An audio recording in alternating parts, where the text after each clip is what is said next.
అందరికీ నమస్కారం అండి. నా పేరు బారిస్టర్ పార్వతీశం అండి. 10వ తరగతి ఉపవాచకం చదివిన ప్రతి ఒక్కరికి నేను ఎవరో బాగా గుర్తుండే ఉంటా. ఒరే పిల్లోడా, నా కథ విన్నామంట్రా? సరేలే, నా కథ నేనే చెప్తా వినండి.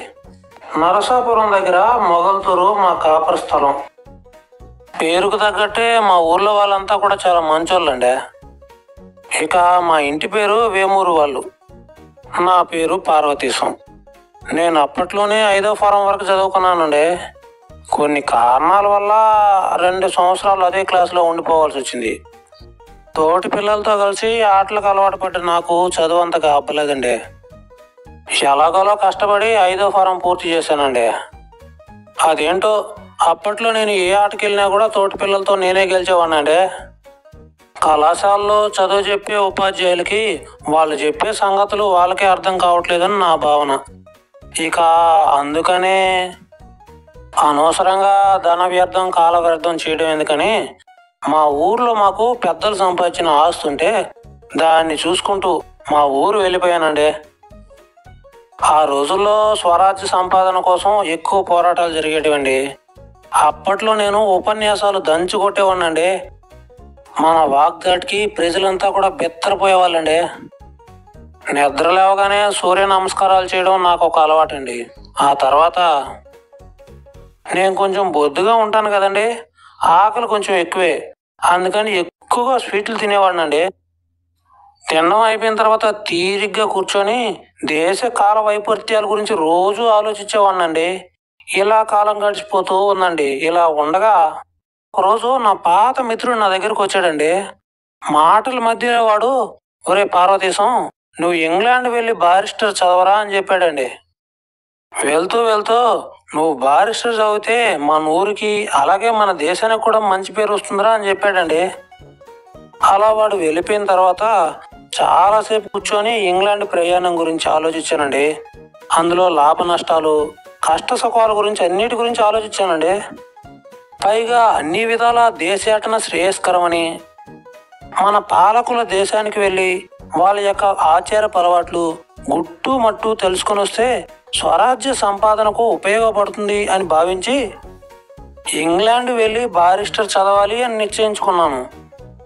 పైగా మా తండ్రి చదువుకున్నవాడు కాదు, వ్యవసాయదారుడు, వట్టి అనాగరికుడు.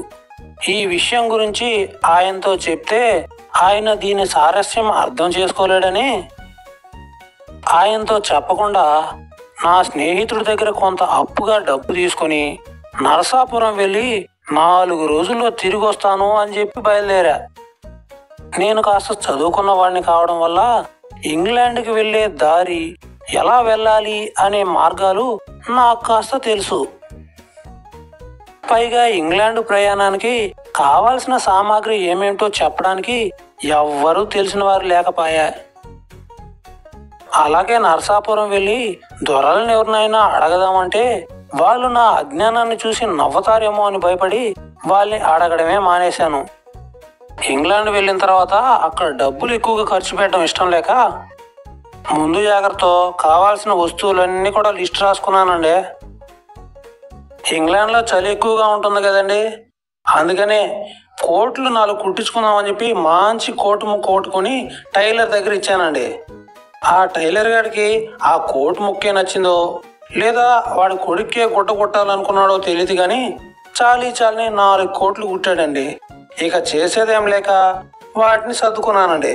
ఆ తర్వాత పళ్ళు తోముకోవడానికి 10 యాపిళ్ళు, పళ్ళు తోముకున్న తర్వాత నాలుగు గీసుకోవడానికి 4 తాటాక బద్దలు, తలక పెట్టుకోవడానికి కొబ్బరి నూనె సీసా, బొట్టు పెట్టుకోవడానికి కాస్తంత విభూది, అట్లాగే ముఖం చూసుకోవడానికి పావలా పెట్టి అద్దం కూడా కొన్నానండి. మనకు కొంచెం ఆకలి ఎక్కువ కదండి, ఇంగ్లాండ్లో ఎక్కువ ఖర్చు పెట్టేస్తామేమో అని చెప్పి కాసింత పిండి అలాగే నెయ్యి కూడా తీసుకున్నానండి. ఇంకా కావాల్సినవి ఏంటా అని ఆలోచిస్తే పడుకోవడానికి ఈతాకుతో తయారు చేసిన చాప, అలాగే కప్పుకోవడానికి ఒక బొంత కొన్నానండి. అంతే కదండి, మా ఇంట్లో ఉండే మంచం చూసిన తర్వాత నాకు ఒక విషయం అర్థమైందండి. పడుకోవడానికి మంచం కావాలి కదా, అందుకనే ₹1 ఖర్చు పెట్టి మరీ ఒక మడత మంచం తయారు చేయించానండి. అది కూడా ఎక్కడికి కావాలంటే అక్కడికి సులభంగా తీసుకెళ్లే విధంగా. అట్లాగే మా ఇంట్లో వెలుగుతూ ఉన్న లాంతరు చూసిన తర్వాత లాంతరు వెలుతురు కోసం ఒకటి కావాలి కదా అని చెప్పి ఒక లాంతరు, అందులో పోసుకోవడానికి కిరసనాయిలు, వంట సామాగ్రి, దుప్పట, స్నానం చేసిన తర్వాత తుడుచుకోవడానికి 2 టవళ్ళు, కాళ్ళకు వేసుకోవడానికి 4 జతల జోళ్ళు, కోట్ వేసుకున్న తర్వాత కట్టుకోవడానికి 4 టైలు, తినడానికి 4 గిన్నెలు, వంట సామాగ్రి మొత్తాన్ని తీసుకున్నానండి.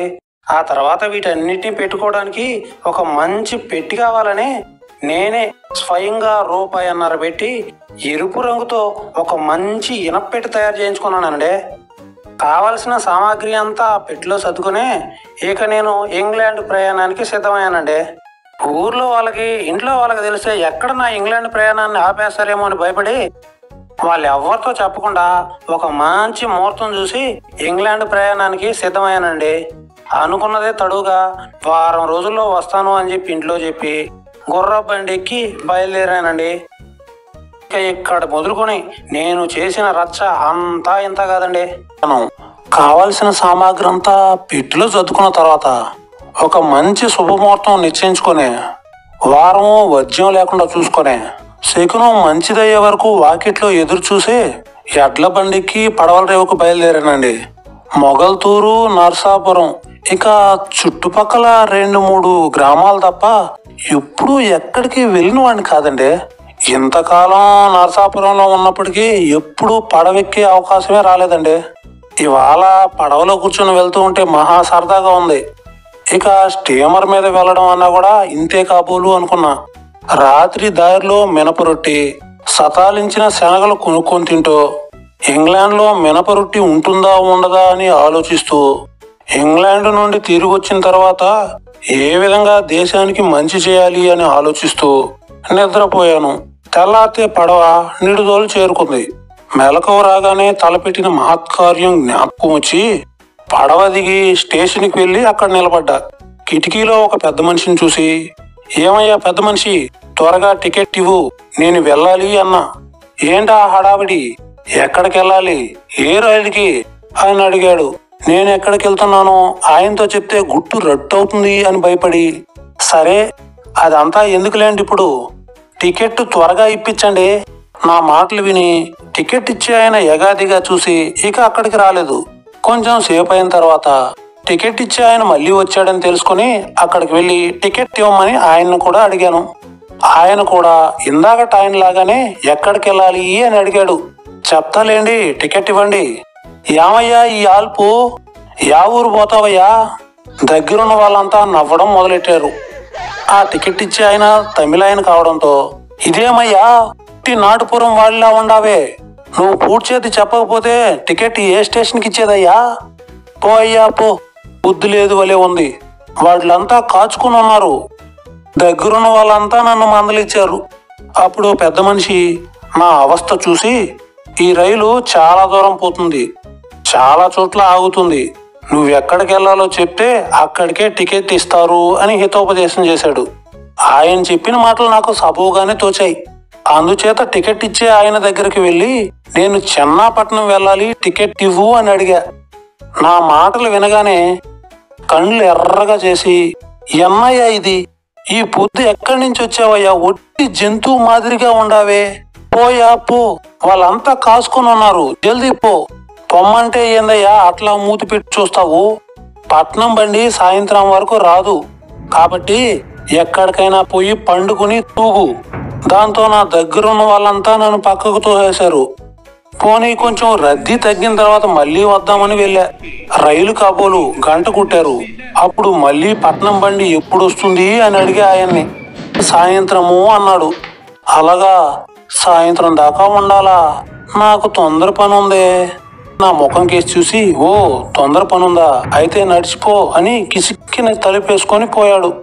ఆ మాస్టరు నా మీద కోపం చేత ఇలా అంటున్నాడేమో అనుకొని ఈసారి నెమ్మదిగా అడిగి నిజం తెలుసుకుందామని ఆయన ముందుకెళ్ళి నిలబడి మాట్లాడదామని నోరు తెరవబోయా. వెంటనే ఆయన, వస్తివా, పట్నం బండి ఎప్పుడు వచ్చేది తెలుసుకునేదానికి వస్తివా, ఒకసారి చెప్తే నీకు బుద్ధి లేదు అని తిట్లు ఆరంభించాడు. అసలే నాకు అరం వాళ్ళని చూస్తే మహా చెడ్డ చిరాకు, కోపం ఎక్కువ. అందులోనూ ఆయన ముఖమంతా సపోటా మచ్చలతో నల్లగా మారి ఉంది. నేనేదో ఊరికే తెలియని విషయం నెమ్మదిగా అడిగి తెలుసుకుందామని ఆయన దగ్గరికి వస్తే ఆయన మర్యాద లేకుండా మాట్లాడుతున్నాడని నాకు కోపం వచ్చింది. నేను ఇంగ్లాండ్ వెళ్తున్నా, జాగ్రత్త అని చెప్దాం అనుకున్నా. కానీ ఆయన్ని ఇంతకంటే ఎక్కువ ఏడిపిస్తే బాగుండదు అని నాకు అనిపించింది. వెంటనే, అబ్బే, నేను రైలు సంగతి అడగడానికి రాలేదండి. మిమ్మల్ని చూస్తుంటే ఏదో జ్ఞాపకం వచ్చింది, అది చెప్పడానికి వచ్చా. ఏం జ్ఞాపకం వస్తుంది? మీ ముఖం చూస్తే ఉల్లిగడ్డ తిరగట్రాయి, మీ తలకాయ చూస్తే సున్నపు పిడత జ్ఞాపకం వస్తుంది. అక్కడే ఉన్న నౌకరులంతా నా మాటలు విని పక్కున నవ్వారు. దాంతో ఆయనకి కోపం వచ్చింది. నన్ను కొట్టడానికి వచ్చాడండి. నేను ఆగుతానా? తుర్రుమన్నా. ఇక అక్కడి నుంచి కొంచెం దూరంలో ఉన్న హోటల్లోకి వెళ్ళి భోజనం చేసి శుభ్రంగా విశ్రాంతి తీసుకున్నా. ఇక కాసేపు అయిన తర్వాత అక్కడి నుంచి లేచి బజారు తిరిగి వెళ్దామని అటూ ఇటూ తిరుగుతూ ఉన్నా. అలా తిరుగుతూ ఉంటే కొన్ని అవసరమైన వస్తువులు మర్చిపోయినట్టు జ్ఞాపకం వచ్చింది. అవేంటంటే గదికి తాళం, వేసుకోవడానికి కొబ్బరి పీసు చాంతాడు, బట్టలు తగిలించుకోవడానికి 4 పెద్ద మేకులు. ఈ 3 వస్తువులు కొనుక్కొని పెందలాడే స్టేషన్ చేరుకున్నా. టికెట్ ఇచ్చే వేలైంది. టికెట్ ఇచ్చే ఆయన దగ్గరికి వెళ్ళి చెన్నాపట్నం టికెట్ కొనుక్కున్నా. యువతలకి వచ్చి చూస్తే అక్కడ ఒక రైలు వచ్చింది. పక్కనే ఉన్న నౌకర్ల దగ్గరికి వెళ్ళి ఈ రైలు ఎక్కడికి వెళ్తుంది అని అడిగా. మీరెక్కడికి వెళ్తారు అని వారు అడిగారు. నీకెందుకు ఆ ప్రశ్న అని చక్కాపోయా. అక్కడ ఒక పెద్ద మనిషి కనబట్టి ఆయన్ని అడిగాను, ఈ రైలు ఎక్కొచ్చా అని. కానీ ఆయన కూడా అదే ప్రశ్న అడిగారు, ఏ ఊరు వెళ్తున్నారు అని. దాంతో నాకు ఒళ్ళు మండి అక్కడి నుంచి స్టేషన్ మాస్టర్ దగ్గరికి వెళ్ళి స్టేషన్ మాస్టర్ని కూడా అదే ప్రశ్న అడిగా, ఈ రైలు ఎక్కవచ్చా అని. ఆయన కూడా ఎక్కడికి వెళ్ళాలి అని అడిగాడు. టికెట్ ఇవ్వడానికి ఊరు పేరు చెప్తే గానీ ఇవ్వడానికి కుదరదు, వీల్లేదు అంటే చెప్పాను. టికెట్ కొన్న తర్వాత కూడా వీళ్ళకి నీ పరీక్షలు ఎందుకు, వీళ్ళ రోగం కుదురుద్దామని రాజమహేంద్రవరం పోతున్నా అన్నా. అయితే ఎక్కొచ్చు అని ఆయన అన్నాడు. వెంటనే రైలు ఎక్కా. పక్కనే స్టేషన్ మాస్టర్ ఉంటే ఆయన్ని పిలిచి, ఏమండోయ్, మీ తిక్క కుదిర్చాలేండి, నేను రాజమహేంద్రవరం వెళ్ళడం లేదు, చెన్నాపట్నం వెళ్తున్నాను అని నవ్వుతూ చెప్పా. ఆయన వెంటనే ఈల వేసి రైలు ఆపి నన్ను వెంటనే దిగమన్నాడు. నేను దిగను అన్నా. త్వరగా దిగవయ్యా, ఆలస్యం అవుతుంది. నేనెందుకు దిగాలి? ఈ రైలు చెన్నాపట్నం వెళ్ళదు, వేరే వెళ్తుంది. ఒట్టి ఫూల్లా ఉన్నావే, దిగు. ఫూల్ గీలని మాట్లాడకండి, నేను దిగను అంటే రైల్లో ఉన్న వాళ్ళంతా పక్కున నవ్వారు. ఇంతలో గార్డు వచ్చి నన్ను బలవంతంగా కిందకి దించాడు. రైలు వెళ్ళిపోయింది. నా కళ్ళ వెంబడి నీళ్లు తిరిగాయి. అది చూసి స్టేషన్ మాస్టర్కి కాస్త జాలి కలిగి, పట్నం బండి రావడానికి ఇంకా 15 గంట సమయం పడుతుంది అని చెప్పి నన్ను సముదాయించి అక్కడి నుంచి వెళ్ళాడు. ఇంచుమించు ఆయన చెప్పిన విధంగానే రైలు వచ్చింది. పెట్టెలోకి నా సామానంతా నెత్తిన పెట్టుకొని ఎక్కబోయాను. ఒక మెట్టెక్కి 2వ మెట్టు మీద కాలు పెట్టబోతూ ఉంటే ముందు నుండి ఎవరో తోశారు. ఆ అదురికి నా నెత్తి మీద ఉన్న సామాను కాస్త జారి నా ముందున్న ఆయన నెత్తి మీద పడింది. అంతటితో ఆగకుండా కింద వరకు జారి ఆయన కాళ్ళు మీద దబీమని పడ్డాయి. నేను సామాను కోసం ముందుకు చూశాను. అప్పలంగా కాలు జారి నా ముందు ఉన్న వాళ్ళ మీద దబీమని పడ్డా. మేము కింద పడ్డామని జాలి పడకుండా కొంతమంది మమ్మల్ని తిట్టడం మొదలుపెట్టారు. మరి కొంతమంది సరాసరి మా మీద నుండి వెళ్ళి రైలు ఎక్కారు. నేను కింద పడ్డ సామాగ్రి మొత్తం సర్దుకొని దెబ్బలు ఎక్కడెక్కడ తగిలాయో రైలు ఎక్కిన తర్వాత చూసుకోవచ్చని ముందు రైలు ఎక్కా. రైలెక్కి సామాను పెట్టి సర్దుకుంటూ ఉంటే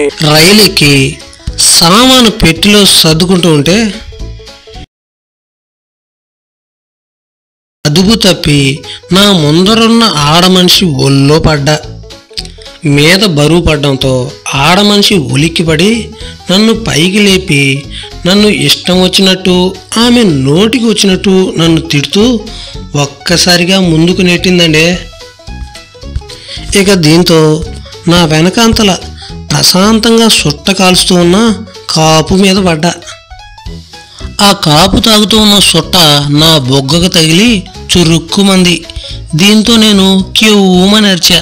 కేక దెబ్బకి కాపు ఒక్కసారిగా కిందపడి నా వంక చూసి కోపంతో మళ్ళీ పైకి లేచి, ఏమోయ్ నీకు బుద్ధి లేదు, ప్రశాంతంగా నన్ను చుట్ట కూడా కాల్చుకొనివా, నీకు ఎంత ధైర్యం ఉంటే నా మీద వచ్చి పడతావు అని చెప్పి బలవంతంగా నన్ను ఒక్క తోపు దోశాడు. దీంతో నా వెనకాలే ఉన్న చిన్నపిల్ల మీద పడబోతూ ఉంటే పిల్ల పైన పడితే పిల్ల ఎక్కడ నలిగిపోతుందో అని భయపడి ఎలాగోలా తప్పించుకొని పిల్ల తల్లి మీద పడ్డా. దాంతో ఆవిడ ఒక్కసారిగా క్యూమని కేకేసి నా వైపు చూసింది. ఆవిడ కూడా ఎక్కడ తోసేస్తుందో అని భయపడి ఆమె మెడను గట్టిగా నా 2 చేతులతో పట్టుకున్నా. ఇదంతా చూసిన తోటి ప్రయాణికులు పెళ్ళుమని నవ్వారు. దీంతో ఆమె పక్కనే కూర్చోన్న ఆమె భర్త బలవంతంగా ఆమె మెడ నుండి నా చేతులు 2 విడిపించి నన్ను పక్కకు లాగడానికి ప్రయత్నించి ఎలాగో అలా నా చేతులు విడిపించి పక్కకు లాగి ఆయన ఇలా అంటున్నాడు, ఏరా నీకు ఎంత ధైర్యం, నా పెళ్ళాం మీద పడతావా, పడ్డమే కాకుండా నా పెళ్ళాన్ని కౌగిలించుకుంటావా, నీకు ఎంత ధైర్యం రా, ఈరోజు నీ అంతు తెలవందే నిద్రపోనరా అన్నాడు. అందుకు మహాప్రభో నన్ను క్షమించండి, ఆవిడ మీ భార్య అని నాకు తెలీదు, ఏదో తెలియక అలా పడ్డాను, నన్ను క్షమించండి మహాప్రభో అంటూ కాళ్ళు గజగజ వణికిపోతూ ఆయన్ని బతివులాడుకున్నా. అయినా కూడా ఆయన వినిపించుకోకుండా నా పైన నోటికి వచ్చినట్టు పూతులు తిడుతూ నన్ను కొట్టబోయాడు. ఆ మనిషి తిడుతూ ఉన్న బూతులు నా అవస్థ చూసి తోటి ప్రయాణికులకి జాలి కలిగింది. దీంతో వాళ్ళంతా ఆయన దగ్గరకు వచ్చి, ఏమయ్యో ఇప్పుడు ఏమైంది, ఏదో పొరపాటున మీ ఆవిడ మీద పడ్డాడు అంతే, ఈరోజు ఆయన పడ్డాడయ్యా, రేపు ఇంకొక మనిషి పడతాడు, అప్పుడు ఏం చేస్తా, అసలు ఆయన ఏమైనా కావాలని పడ్డాడా, మేమంతా కూడా చూస్తూ ఉన్నాం కదా, ముందు నువ్వు అది అర్థం చేసుకో, అతనేమి కావాలని నీ భార్య మీద పడి నీ భార్యను కౌగిలించుకోలేదయ్యా, అదిగో సొట్ట కాలుస్తూ నా ముసలోడు తోస్తే చిన్న పిల్లను తప్పించుకొని నీ భార్య మీద పడ్డాడు, ఆవిడ కూడా ఎక్కడ తోస్తుందో అని భయపడి పాపం నీ భార్యని గట్టిగా కౌగిలించుకున్నాడు, చూడ్డానికి ఒట్టి పల్లెటూరు అమాయకుడిలాగా ఉన్నాడయ్యా, అయినా ఆ అమాయకుడి మీద అరిస్తే నీకేం వస్తుందయ్యా, చూడ్డానికి లోకజ్ఞానం తెలియని వాడిలాగా ఉన్నాడయ్యా. ఇలా రైల్లో ఉన్న తోటి ప్రయాణికులంతా కలిసి ఆయనకి నచ్చజెప్పి కూర్చోబెట్టారు. రైల్లో ఈ గొడవ సద్దు మునిగిన ఒక 10 నిమిషాలకి రైలు వెళ్ళి ఎగుమూరు స్టేషన్లో ఆగింది. రైలు ఆగడంతోనే ఇది ఏ స్టేషనో తెలుసుకుందామని చెప్పి అటుగా వెళ్తున్న గార్డును పిలిచి, ఏమండోయ్ ఇది ఏ స్టేషను అని అడిగా. అందుకు ఆయన ఇది చెన్నాపట్నం అయ్యా అని చెప్పాడు. వెంటనే రైలు దిగి నా మడత మంచం రైల్వే ప్లాట్ఫామ్ మీద వేసి దానిపైన కూర్చొని, చెన్నాపట్నం ఇంత పెద్దదిగా ఉంటుందా, నాకు తెలీదే అంటూ అటు ఇటు తిరుగుతూ మరో రైలు రావడంతో అందులో కూర్చొని ఆలోచిస్తూ, రైలు జనాల మధ్యలో ఎందుకు వేశారు, ఒకవేళ దీనివల్ల జనాలకు ఏదైనా ప్రమాదం జరిగితేనూ, ఇలాంటి విషయాల గురించి ఆలోచిస్తూ ఉంటే ఇంతలో నా పెట్టెలోకి 4 తమిళ వాళ్ళు తలుపు తెరుచుకొని రాబోయారు. వాళ్ళ వంక చూసి, ఏమయ్యో చిలకల్లా వస్తూ ఉన్నారు, మరో పెట్టి చూసుకోండి, ఇది 2nd క్లాస్ పెట్టయ్యా. అయినా కూడా ఆ 4 నా మాటలు పట్టించుకోకుండా పెట్టెలోకి వచ్చారు. ఏమయ్యో చిలకల్లా వచ్చి కూర్చున్నారు, ఇది 2nd క్లాస్ పెట్టి, టీసీ వచ్చాడంటే అందరికీ జులమానా వేస్తాడు, ముందు వెళ్ళి మీరు ఇంకో పెట్టిలో కూర్చోండయ్యా. నా మాటలు విని అందులో ఒకడు నాకేసి ఎగాదిగా చూసి, ఏమయ్యో నిన్ను చూడబోతే 4th క్లాస్ పెట్టిలో కూర్చునేవాడిలా ఉన్నావు, ఇక్కడేం చేస్తున్నా అని అడిగాడు. వాడి సాహసం చూసి నాకు చాలా ఆశ్చర్యం వేసింది.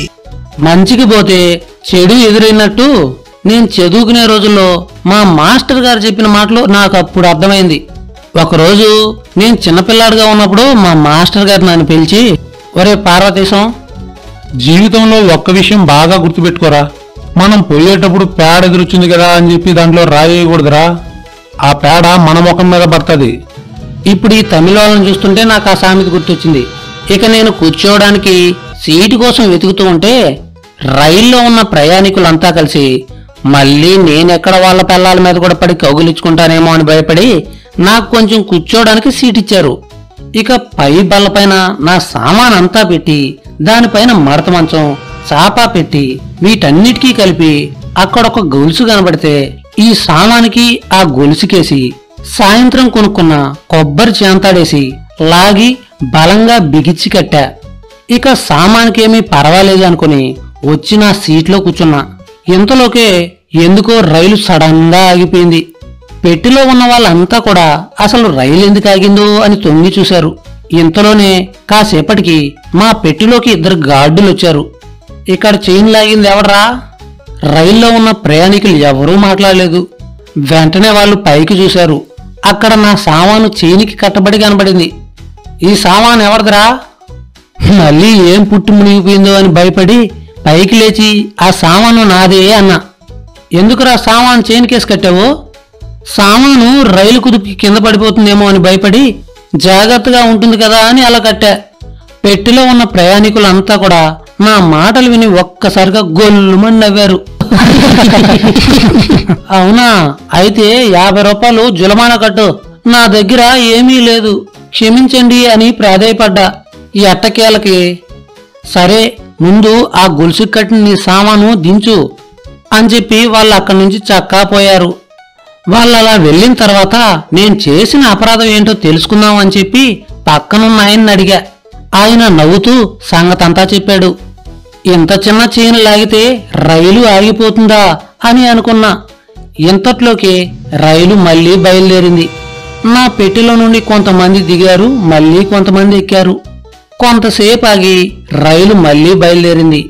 నా పక్కన ఒక బ్రాహ్మణ వితంతువు నా వైపు వీపు పెట్టి కార్లు బార్లా జాపుకొని కూర్చుంది. కొంతసేపటికి కూర్చున్న మనిషి కునికిపాట్లు పడ్డం మొదలెట్టింది.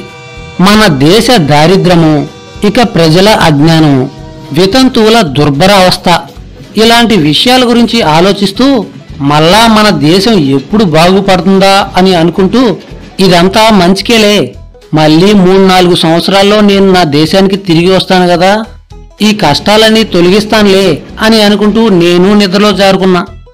అలా పడుకున్న నాకు రకరకాల కళ్ళొచ్చాయి.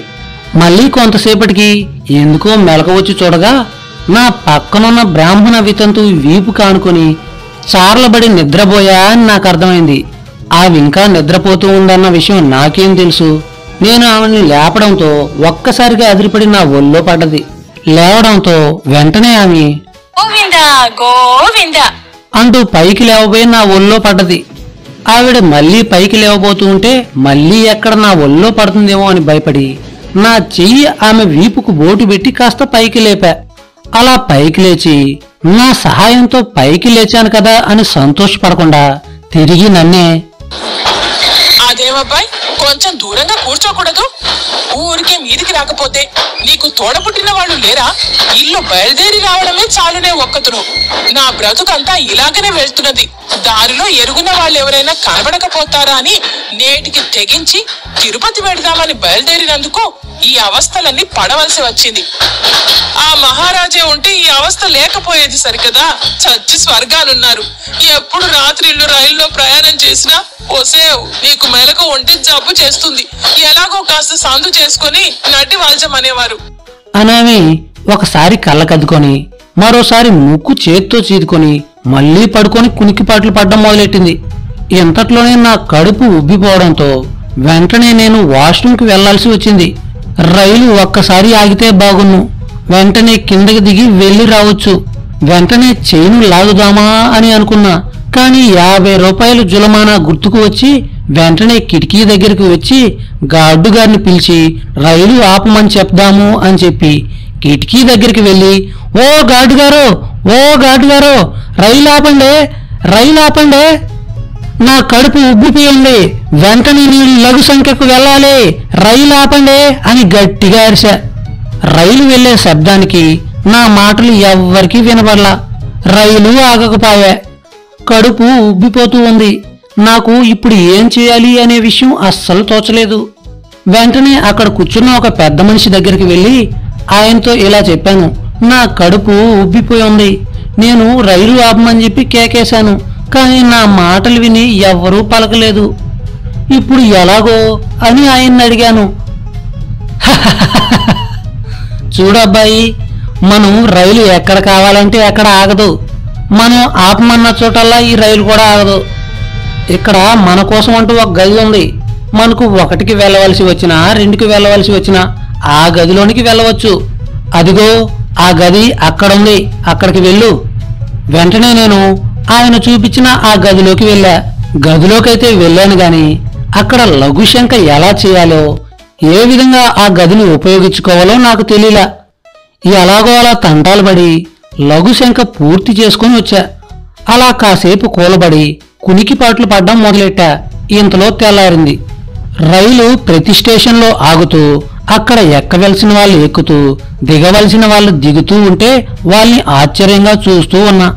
ఇక రైల్లో కూర్చున్న వాళ్ళు కిందకు దిగనవసరం లేకుండా వాళ్ళకి సౌకర్యవంతంగా ఉండడానికి పాయిఖానా, కూర్చోవడానికి సౌకర్యవంతంగా సీట్లు, జనాలకి అవసరమైన సామాగ్రి అంతా రైల్లోకే అమ్మడానికి రావడము, కావలసిన తినుబండారాలన్నీ రైల్లోనే అమ్ముతూ ఉంటే వాటన్నిటిని చూసి నాకు ఆశ్చర్యం వేసింది.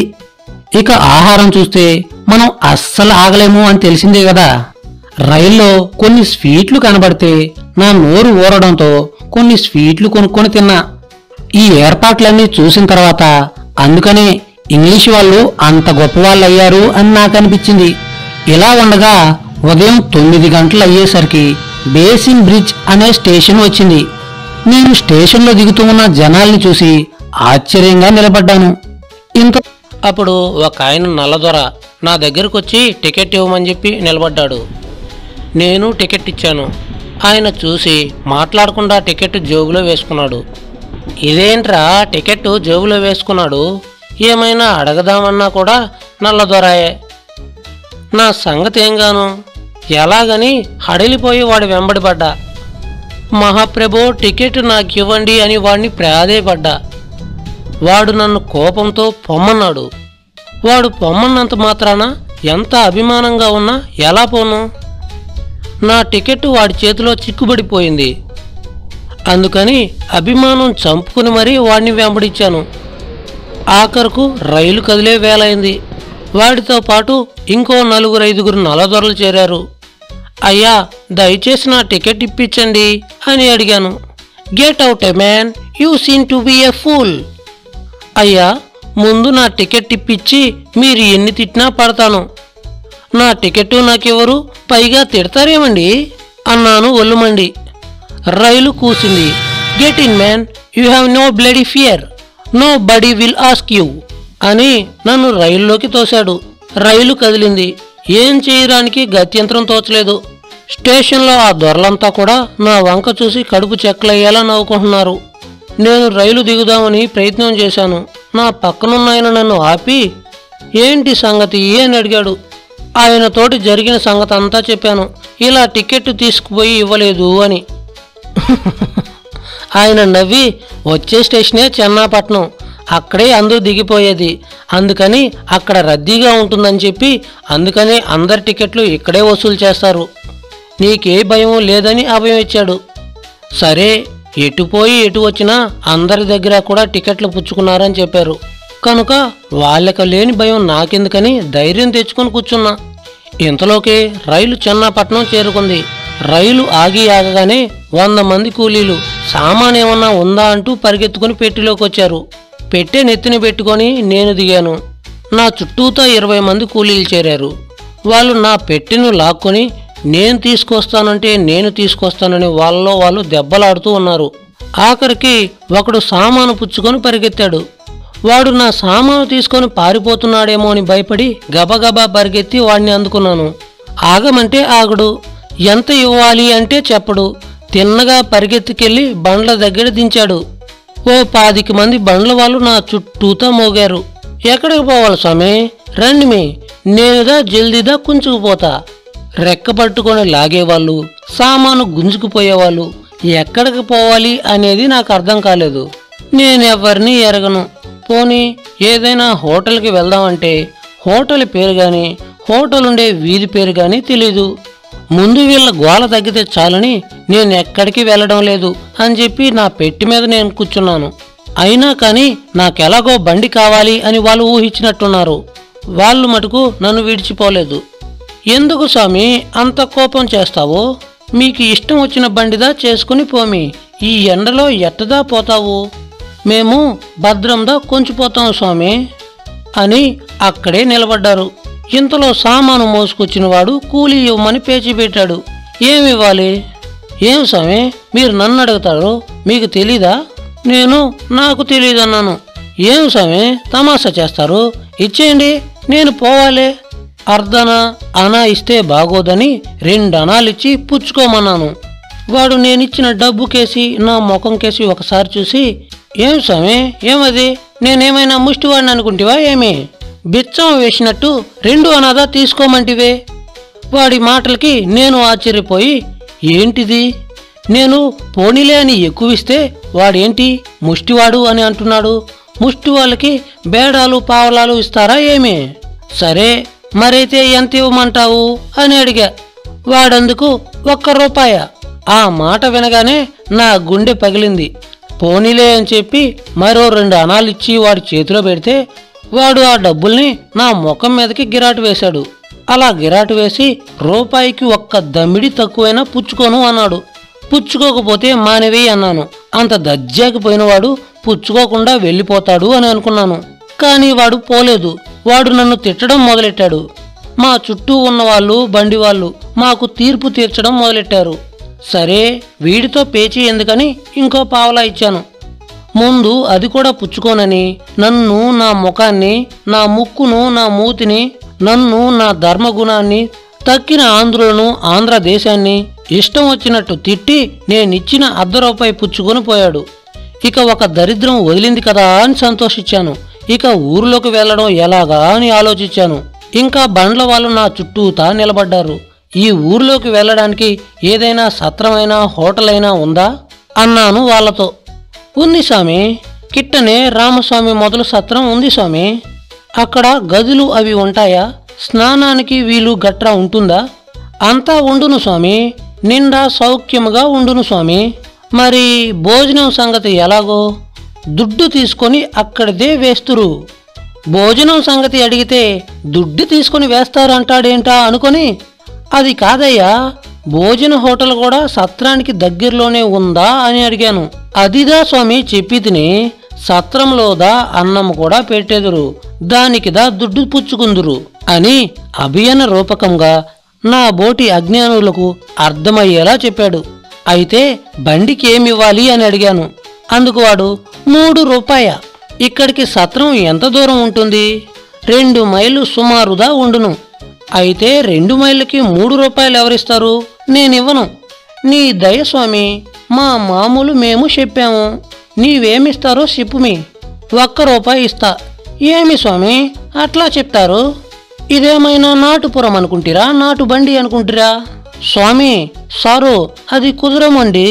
బండి చూస్తివా, గుర్రము చూస్తివా ఎంత సుష్టిగా ఉండును, బాగా పోవును. ఇంకా మనకు బోలెడి పని ఉంది. సరే తొందరగా పోదాము అని, సరే ఇంకో 1/2 రూపాయి ఎక్కువ ఇస్తా అన్నాను. ఇదేమి స్వామి, 1 పెట్టెలో నుండి ఇక్కడ పెట్టేందుకు 1/2 రూపాయిదా ఇచ్చితివి. ఇక నువ్విచ్చే డబ్బుతో నేనుదా నా గుర్రందా బతకాలి. ఎలా స్వామి? మీకు తెలీదా స్వామి, 2 రూపాయలు ఇచ్చేయండి, ఎక్కండి. నేను ఇవ్వను అని చెప్దాము అని అనుకుంటూ ఉండంగానే పెట్టే బండిలో పెట్టి ఎక్కమన్నాడు. వాడు చెప్పింది కూడా సబోగానే ఉంది అని అనుకుని మాట్లాడకుండా బండెక్కాను. అలా బండి ఎక్కగానే తక్కిన బండ్లు వాళ్ళంతా కూడా మేము 1.5 రూపాయకే బండ్లు కడతాము అని అన్నారు. సరే బండి దిగుదామా అని అనుకుంటే ఈ బండివాడు ఆ బండి వాళ్ళందరినీ తిడుతూ వాళ్ళని నమ్మవద్దు స్వామి అని నాకు హితోపదేశం చేస్తూ బండి గబగబా తోలాడు. దోవ పొడిగినా కష్టం చాలదని, ఆ రోజు ఉదయం నుండి బేరాలు లేవని, తక్కిన వాళ్ళు బండి కట్టివేస్తారు అని ఆతురుదాతో బండి కట్టానని, నా కష్టమో నా గుర్రం కష్టమో ఆలోచించి డబ్బులు ఇవ్వమని చెప్పి 10 నిమిషాలు అయ్యేసరికి గుర్ర బండిని సత్రం దగ్గర ఆపాడు.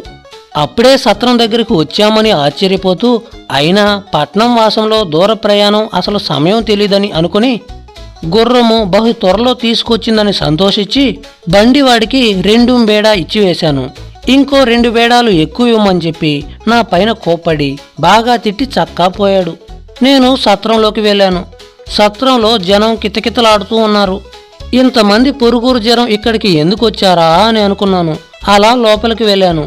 గూడకట్టు కట్టుకుని అది మోకాలు పైకి మనిచి జుట్టు కొప్పెట్టుకుని నెత్తి మీద నుండి చమురు ముఖం మీదకి కారుతూ నల్లగా లావుగా శిలా విగ్రహంలా ఒక మనిషి కనబడ్డాడు.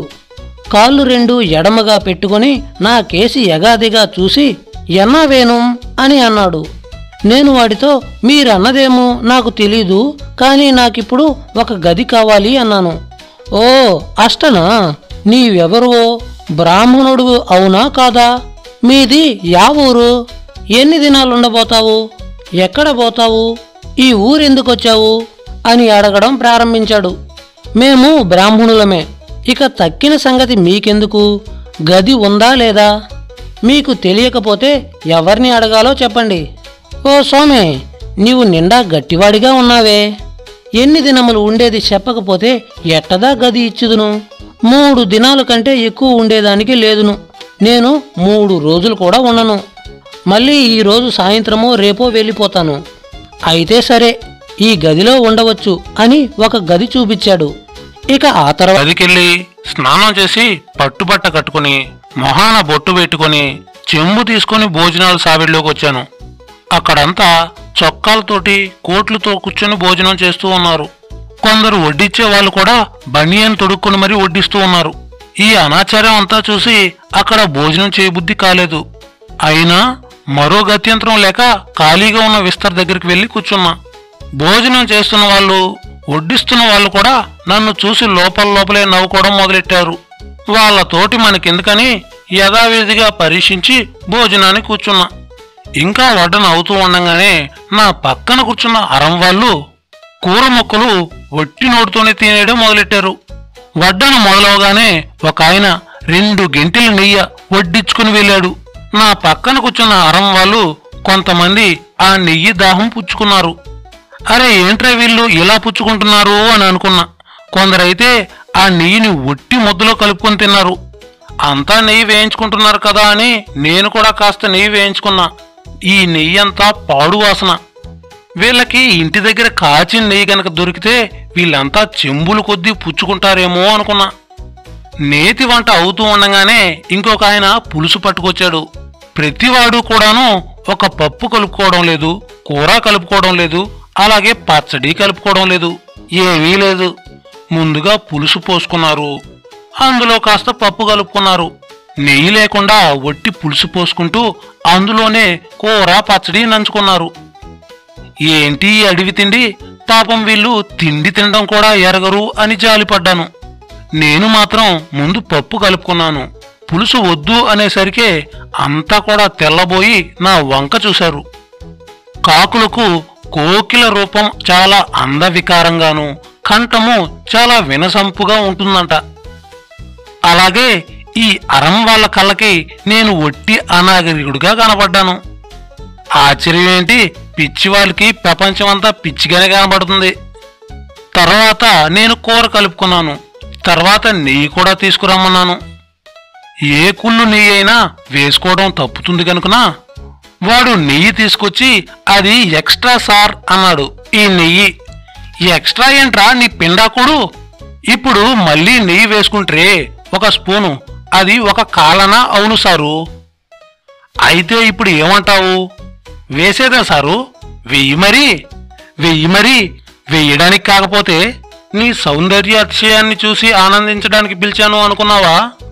నేను అన్నది పాపం వాడికి అర్థం కాలేదు.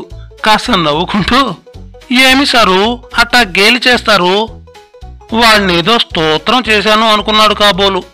పాపం వెనకడికి ఒక డిప్టీ కలెక్టర్ గారు ఒక అమాయక కర్ణాన్ని ఏదో సందర్భంలో నువ్వు ఒట్టి బుద్ధిహీనుడిలాగా ఉన్నావే అన్నారట.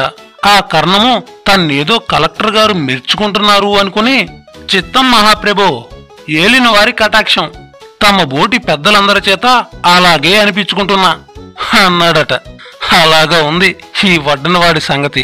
తక్కిన వాళ్ళంతా కూడా పులుసు పప్పు వడ్డించుకోగానే చారు వడ్డించుకున్నారు. నాకు ఊరికే నవ్వొచ్చింది వాళ్ళ తిండి వరుస చూసి. పులుసో చారో ఏదో ఒకటి, రెండూ ఏంటి వీళ్ళ తలకాయ కాకపోతేనో.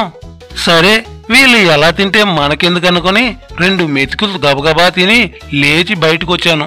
అక్కడ వరసంతా చూస్తే అసలు భోజనం చేసినట్టే లేదు నాకు. అంతా అనాచారమే. అన్నం చేత్తోనే నేతి మజ్జిగ ముట్టుకోవడము, ఆ చేత్తోనే మంచినీళ్ళు ఇవ్వడము, చేతులు కడుక్కునే చోటంతా మెతుకులమయం. వీళ్ళంతా ఎంత అనాచారంగా ఉన్నారు, వీళ్ళకంతా అసహ్యంగా లేదా అని అనుకున్నా. భోజనం చేసి నా గదికొచ్చి కాసేపు విశ్రమించి చొక్కా తొడుక్కొని ఊళ్ళోకి బయలుదేరాను. నాకు జుట్టుముడి గిరిజాలు ఉండేవి. తీసివేయించి దొరటోపీ ఒకటి కొనుక్కుని తర్వాత రైలు సంగతి కనుక్కొని వద్దాము అన్నది నా ఉద్దేశం. ఊళ్ళోకి రాగానే నడి రోడ్డు మీద ఇంజన్ లేకుండా రైళ్లు పరిగెడుతూ ఉన్నవి. పొద్దున బండివాణ్ణి అవేంటి అని అడిగితే ట్యాంకర్లు అని చెప్పాడు. వాటికి స్టేషన్లు అవి అక్కర్లేదట, అవి ఎక్కడ పడితే అక్కడ ఆగడమేను. ఈ ఏర్పాటు చాలా బాగుంది అని అనుకున్నాను. అక్కడొక పెద్ద మనిషిని పిలిచి ఇక్కడ మంచి షాపులు ఎక్కడుంటాయి అని ఆయన్ని అడిగాను.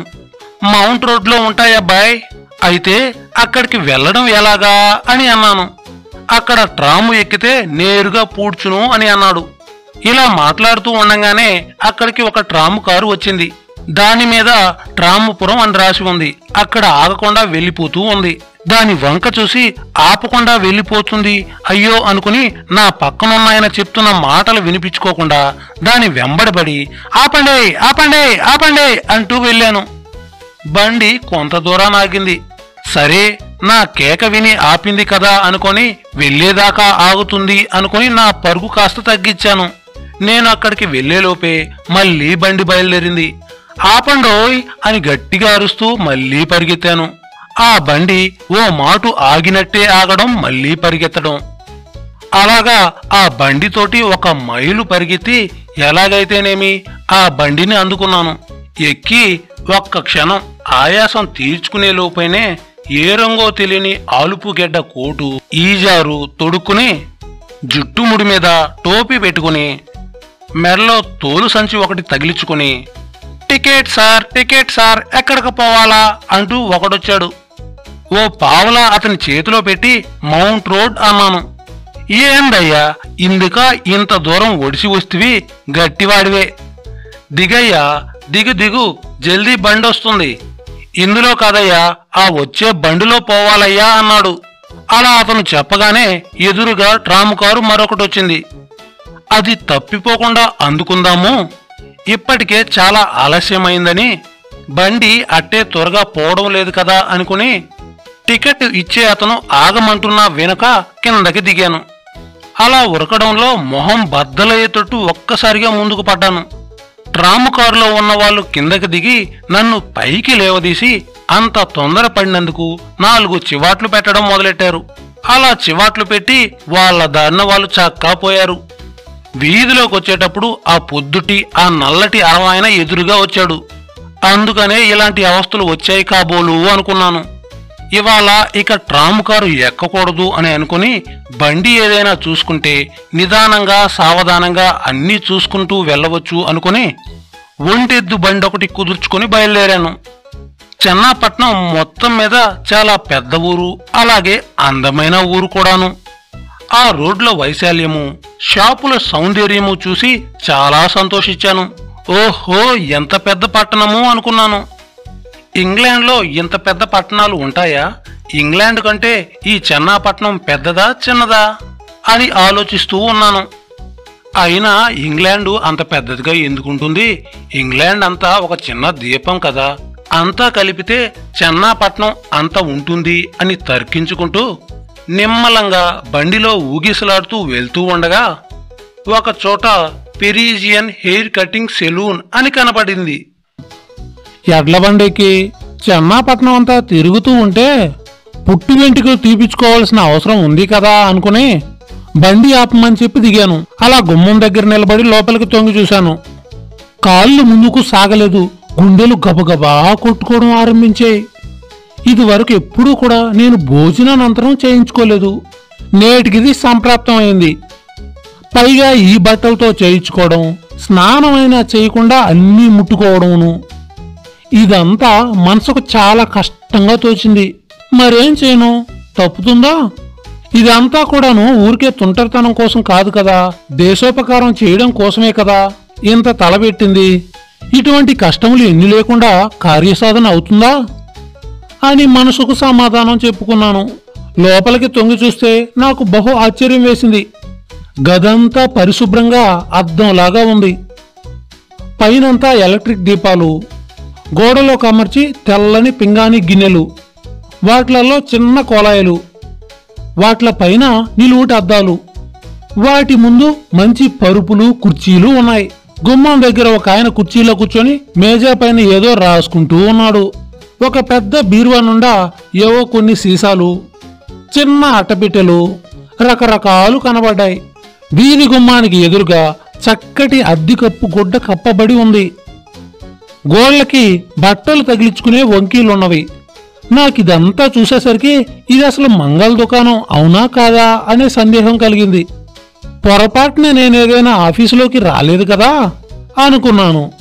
లేకపోతే ఇదేదో పెద్ద మందుల షాప్ అయినా అయి ఉండవచ్చు. అయితే పైన బల్ల అలా కట్టడానికి కారణం ఏంటి చెప్పుమా అనుకుని, ఒకవేళ మేడ మీద ఉందేమో మంగళ దుకాణం అనుకుని మళ్ళీ వాకిట్లో ఉన్న బల్లకేసి చూశాను. చూస్తే మేడ మీద మంగళ దుకాణమే కనబడలేదు. ఆ బల్ల దీనికే సంబంధించినట్టు తోచింది. ఇది మంగళ దుకాణం అవునా కాదా అని అక్కడ కూర్చున్న మనిషిని అడిగి కనుక్కుందాం అని అనుకుంటూ ఉంటే నా అవస్థ గ్రహించి కాబోలు అతనే నన్ను పలకరించాడు. నాకు ఇంగ్లీషు రాదు అని అనుకున్నాడు కాబోలు అరవాన్ని మాట్లాడాడు. నాకు అరవం రాదయ్యా. ఓ రాదా, తెలుగువారా మీరు? రండి, ఏం కావాలా? షేవ్ కావాలనా? ఎందుకు ఇక్కడనే నిలుస్తారు, లోన రండి మీ అన్నాడు.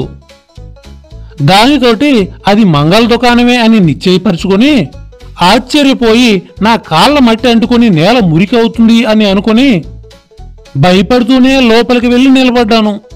కూర్చోండి అని ఒక అద్దంకెదురుగా ఉన్న కుర్చీకేసి చూపించాడు. హడలిపోతూ దాని మీద కూర్చున్నాను. ఇంతలోటే గోడ వెనకాల ఉన్న తెర నుండి శుభ్రమైన బట్ట కట్టుకుని చేతిలో ఒక గుడ్డ పట్టుకుని ఒక మనిషి వచ్చాడు. వచ్చి ఒక కుంచె చేతిలో పట్టుకుని నన్ను కుర్చీ వెనక్కి జార్లా పడమని చెప్పి నా మెడకు ఒక తెల్లని ఇస్త్రీ గుడ్డ కట్టి ఆ కుంచెతోటి సబ్బు నా గడ్డానికి రాయడం మొదలెట్టాడు. ఇలా ఎందుకు రాస్తాడా అని ఆశ్చర్యపోతూ, అయినా ఏం జరుగుతుందో చూద్దాం అడగడం ఎందుకని లోపల హడలిపోతూనే ఒక దండం పెట్టుకుని నా ముఖాన్ని వాడి ఆధీనంలోకి విడిచిపెట్టాను. వాడికి ఇష్టం వచ్చినట్టు అరిచేత్తో సబ్బు ముద్దను నా గడ్డానికి పామి కత్తి తీసుకొచ్చి రాతి మీద నోరకుండానే శవరం చేయడం మొదలెట్టాడు. కత్తి నోరకుండానే చేస్తావేంటి, తెగుతుందా అని అడగదామనుకుని తెగకపోతే అప్పుడు అడగవచ్చు అని ఊరుకున్నాను. అదేం కత్తో గాని నోరకపోయినా కూడా గడ్డం భలే చక్కగా తెగింది. అసలు గడ్డం తీర్చుకున్నట్టే లేదు, సాపుగా వెళ్ళిపోయింది. అది సబ్బు విశేషం, కత్తి విశేషం అస్సలు నాకు తెలియలేదు. మా ఊర్లో నేను ఎప్పుడు పని చేసుకున్నా నా మంగలి పనసకాయ చెక్కినట్టు మోకం చెక్కేవాడు.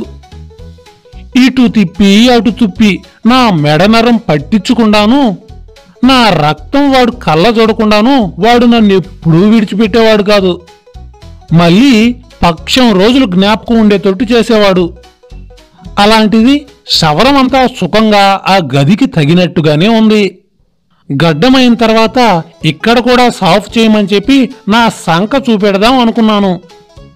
అలా చేస్తే వాడికి ఎక్కడ కోపం వస్తుందో అని భయపడి ఆ ప్రయత్నాన్ని మానివేసి లోపల నుండి పొంగుకొస్తున్న వేడి కన్నీటి బిందువులు ఆపుకుంటూ బయట అవి పడకుండా కళ్ళు మూసుకుని జుట్టు తీసివేయమన్నాను. చిన్నప్పటి నుండి ఎంతో జాగ్రత్తగా పోషించిన బారెడు జుట్టు వాడు గబగబా 2 కత్తిరింపుల్లో కత్తిరించి వేశాడు. అద్దంలో నా ముఖం నాకే కొత్తగా ఉంది. గడివెడు దుఃఖాన్ని ఆపుకుంటూ నా ముఖాన్ని నేనే అద్దంలో చూసుకుంటూ ఉంటే, షాంపూ చేసేదా సారు అన్నాడు. అదేంటో అనుకుంటూ, కానీ ఇంత దూరం వచ్చిన తర్వాత అది మాత్రం వదిలేయడం ఎందుకు అని అనుకుంటూ గుండె నిబ్బరం చేసుకుంటూ, ఇక నీ పని కానివ్వు అన్నాను.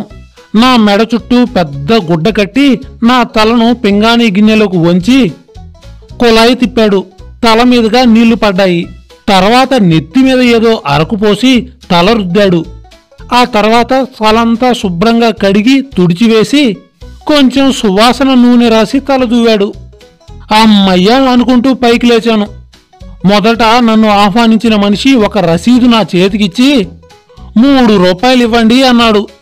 నిర్గాంతపోతూ, పైగా బారెడు జుట్టు పట్టుకొని పావలా కాదు, ₹1 కాదు, 3 రూపాయలు ఇవ్వమంటున్నాడు ఏంటా అనుకొని, ఇక వాడితో వాదన ఎందుకు అనుకొని, వాడితో కొట్లాటికి దిగితే ఏమీ లాభం ఉండదు, మొదటే వాడిని అడిగి తెలుసుకుని నిర్ణయించుకో ఉండాల్సింది అనుకుని కుక్కిన పెన్లాగా మాట్లాడకుండా 3 రూపాయలు వాడి చేతిలో పెట్టి బిక్క ముఖం వేసుకొని యువతలకు వచ్చాను. బండి దగ్గరకు వచ్చేసరికి బండివాడు ఆలస్యమైందని కోప్పడ్డం మొదలెట్టాడు. ఏమి సారు, ఎంతసేపు మీకోసం ఎదురు చూసేది, నాకింకేం మీ పని లేదా? అయ్యో అబ్బాయి, అలా కోప్పడక అబ్బాయి, నేను ఏదో పనుంటేనే కదా ఆలస్యం చేశాను. సరే ఇప్పుడు ఏమైందంటావేంటయ్యా? నీకోసం ఎప్పటి నుంచి ఎదురు చూసేది. సరే ఇప్పుడు ఏం చేయమంటావు? మరో పావలా ఎక్కువ. ఏంటి పావలానా? పావలా చాలా ఎక్కువయ్యా, మరో బేడా ఇస్తా. సరే ఇంకేం చేస్తావు, ఆలస్యం అవుతుంది, ఎక్కయ్యా. అలా వాడికి సర్ది చెప్పుకుని ఒక దగ్గర ఒక పెద్ద షాపు కనబడితే అక్కడ టోపీ కొనుక్కున్నామని చెప్పి బండి దిగాను. ఆ షాపు పైనుండి చూసేసరికి నాకు మహదానందం అయిపోయింది. ఆ షాపులో ఉండే వస్తువులన్నీ బయటికి బాగా కనబడేటట్టు వాటికి అడ్డుగా ఒక గాజు తలుపును పెట్టారు. రోడ్న పోయే వాళ్ళంతా కూడా అక్కడ నిలబడి వాళ్ళకి ఏం వస్తువులు కావాలో చూసుకోవచ్చు. ఏమీ కొనకపోయినా సరే గంటల తరబడి అక్కడ నిలబడి వాటికేసి చూడబుద్ధి అవుతూ ఉంది. నాగరికత అంటే దొరలకే గాని మనకేముంది? ఇలా అనుకుంటూ గుమ్మంలో అడుగుపెట్టాను. లోపల ఆ భవనం అంతా ఇంద్రభవనమే.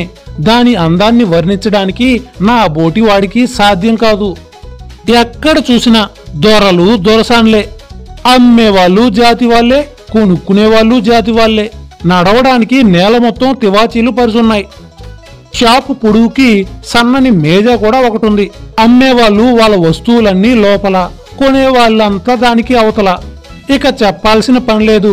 ఆ షాపు, అందులో ఉన్న వస్తువులు, అందులో తిరుగుతూ ఉన్న దొరసానులందరినీ చూస్తే భయం వేసింది. ఊరికే వెర్రిముఖం వేసుకుని 4 మూలలా చూస్తూ పరికిస్తూ నిలబడ్డాను. కొంతసేపటికి ఒక దొర నా దగ్గరకు వచ్చి, మీరేదైనా కొనడానికి వచ్చారా అని అడిగాడు. అవును, నాకొక టోపీ కావాలి అన్నాను. టోపీలు మేడ మీద ఉంటాయి, మీకేమో భయం లేదు అన్నాడు. అలా ఆయన దోవ చూపిస్తే తిన్నగా మేడ మీదకు వెళ్ళాను.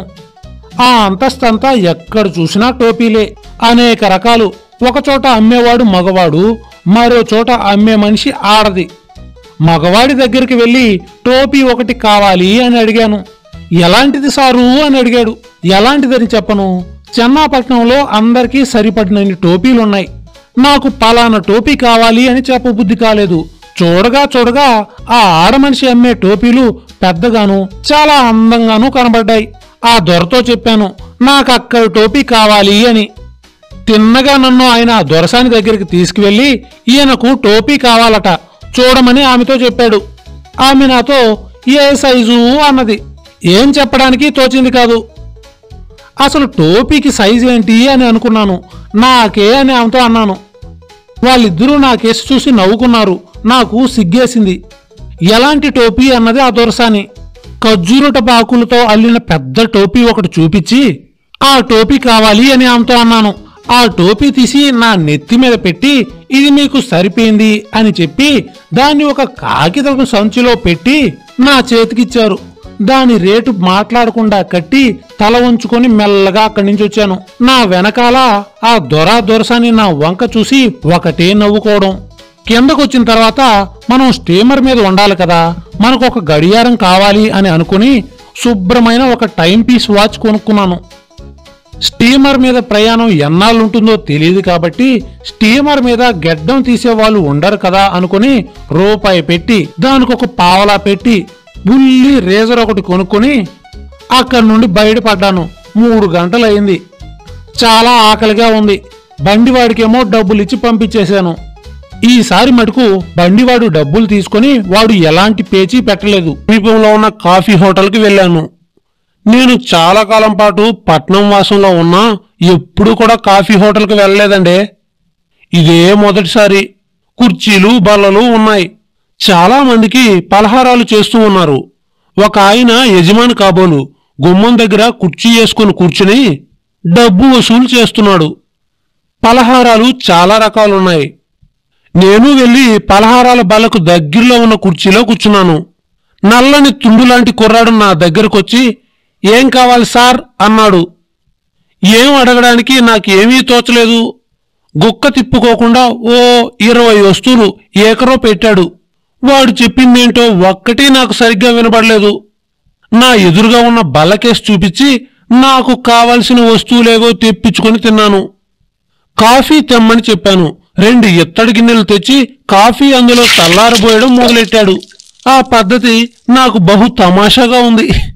ఓ గిన్నెలో నుంచి మరో గిన్నెలోకి నిలువెత్తున ఎత్తిపోయడం మొదలెట్టాడు. ఆ వేడి వేడి కాఫీ అంతా వాడి కాళ్ళ మీదో లేదో నా నెత్తి మీద పడుతుందో అని హడలిపోయి కూర్చున్నాను. మొత్తం మీద అలాంటి ప్రమాదం ఏమీ లేకుండా వేడి తుంపర్లు ఎగజిమ్మి ఆ కాఫీ నాకు ఒప్పజెప్పాడు. కాఫీ పుచ్చుకొని ఎంతైంది సారు అని అడిగాను. చెప్తాలేండి అక్కడ కూర్చున్న ఆయనకి ఇవ్వమన్నాడు. సరే అని కాస్త ముందుకొచ్చాను. నా వెనకాలనే వచ్చి అంజికాలనా అని ఊరంతా వినబడేలా పెద్ద పొలికేక పెట్టాడు. నేను ఉలిక్కిపడి వెనక్కి తిరిగి ఏంటి గాడిది గుడ్డిలాగా జునిపిస్తావు అన్నాను. వాడికి అర్థం కాక మాట్లాడకుండా చక్కపోయాడు. తెలుగు తెలిసిన వాళ్ళు 1-2 నవ్వారు. ఆ యజమాని నన్ను పిలిచి డబ్బులు పుచ్చుకొని పంపించేశాడు. నేను గుర్రపు బండి చేసుకుని తిన్నగా నా బసలోకొచ్చి పొద్దుటి నల్ల బ్రాహ్మణుణ్ణి రైలు సంగతి అడిగాను. ఆయన నాతో ఎక్కడికి వెళ్తున్నావు అని అడిగాడు. ఇలా ఇంగ్లాండ్కి వెళ్తున్నాను. కొలంబోకి వెళ్లే రైలు ఎప్పుడొస్తుంది అని అడిగాను. సాయంత్రం 6 గంటలకని పలానా స్టేషన్కి వెళ్ళమని చెప్పాడు. నా చేతిలోటి కాగితపు సంచి చూసి అదేంటయ్యా అని అడిగాడు. టోపీ సారు అన్నాను. ఏది చూపించు అని అడిగితే చూపించాను. ఆ టోపీ చూసి అక్కడి నుండి ఒకటే నవ్వు.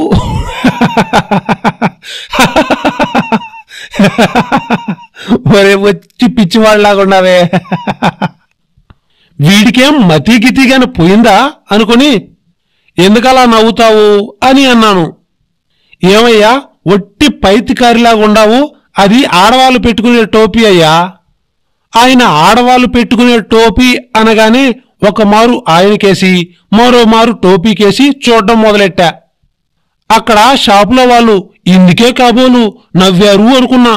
సరే ఏమైనా కాని ఈ అరంవాడి దగ్గర లోకు కాకూడదు అని అనిపించింది. సరే ఇప్పుడేమైంది అని అడిగాను. నీకెందుకయ్యా ఈ ఆడవాళ్ళ టోపీ అన్నాడు. ఓ ఈ వెర్రి నాయనా, కొలంబోలో తెలిసిన వాళ్ళున్నారు, వాళ్ళకి బహుమతి చేయడానికి తీసుకెళ్తున్నాను అని చెప్పాను. కాని అతను నా మాటలు నమ్మినట్టుగా లేడు. ఇక ఆయనతో మాట్లాడుతూ ఉంటే ప్రయోజనం లేదు అని నా గదికి తిరిగి వెళ్లి సామాను సర్దుకొని రైలు కోసం బయలుదేరాను. సాయంకాలం 5:30 అయ్యేసరికి బీచ్ స్టేషన్ దగ్గరకు వచ్చాను. రైలు బయలుదేరడానికి అట్టే టైం లేదన్నారు. నేను ఒక ఆయన దగ్గరికి వెళ్లి నేను కొలంబోకు వెళ్ళాలి ఎలా అని అన్నాను. మీరు 2nd క్లాస్లో వెళ్తే ఏకంగా టికెట్ ఇస్తాను, శ్రమ లేకుండా వెళ్ళవచ్చు. 3వ క్లాస్లో వెళ్తే చాలా ఇబ్బంది పడవలసి వస్తుంది అన్నాడు ఆయన. ఇంగ్లాండ్కు వెళ్తున్న వాళ్ళము 2nd క్లాస్ టికెట్ కొనడానికి ఆలోచన ఏమి అని. సరే అయితే 2nd క్లాస్ టికెట్టే ఇప్పించండి అని ఆయనతో అన్నాను. టికెట్ ఇచ్చి మీరు రేపు సాయంకాలానికి ట్యూటీకోరిన్ వెళ్తారు. అక్కడ దిగి స్టీమర్ ఎక్కినట్లయితే మర్నాడు ఉదయాన్నే కొలంబో చేరగలరు అని చెప్పాడు. అయితే ఒక రాత్రి స్టీమర్లో ఉండాలా? రైలు తిన్నగా కొలంబో దాకా వెళ్ళదా అన్నాను.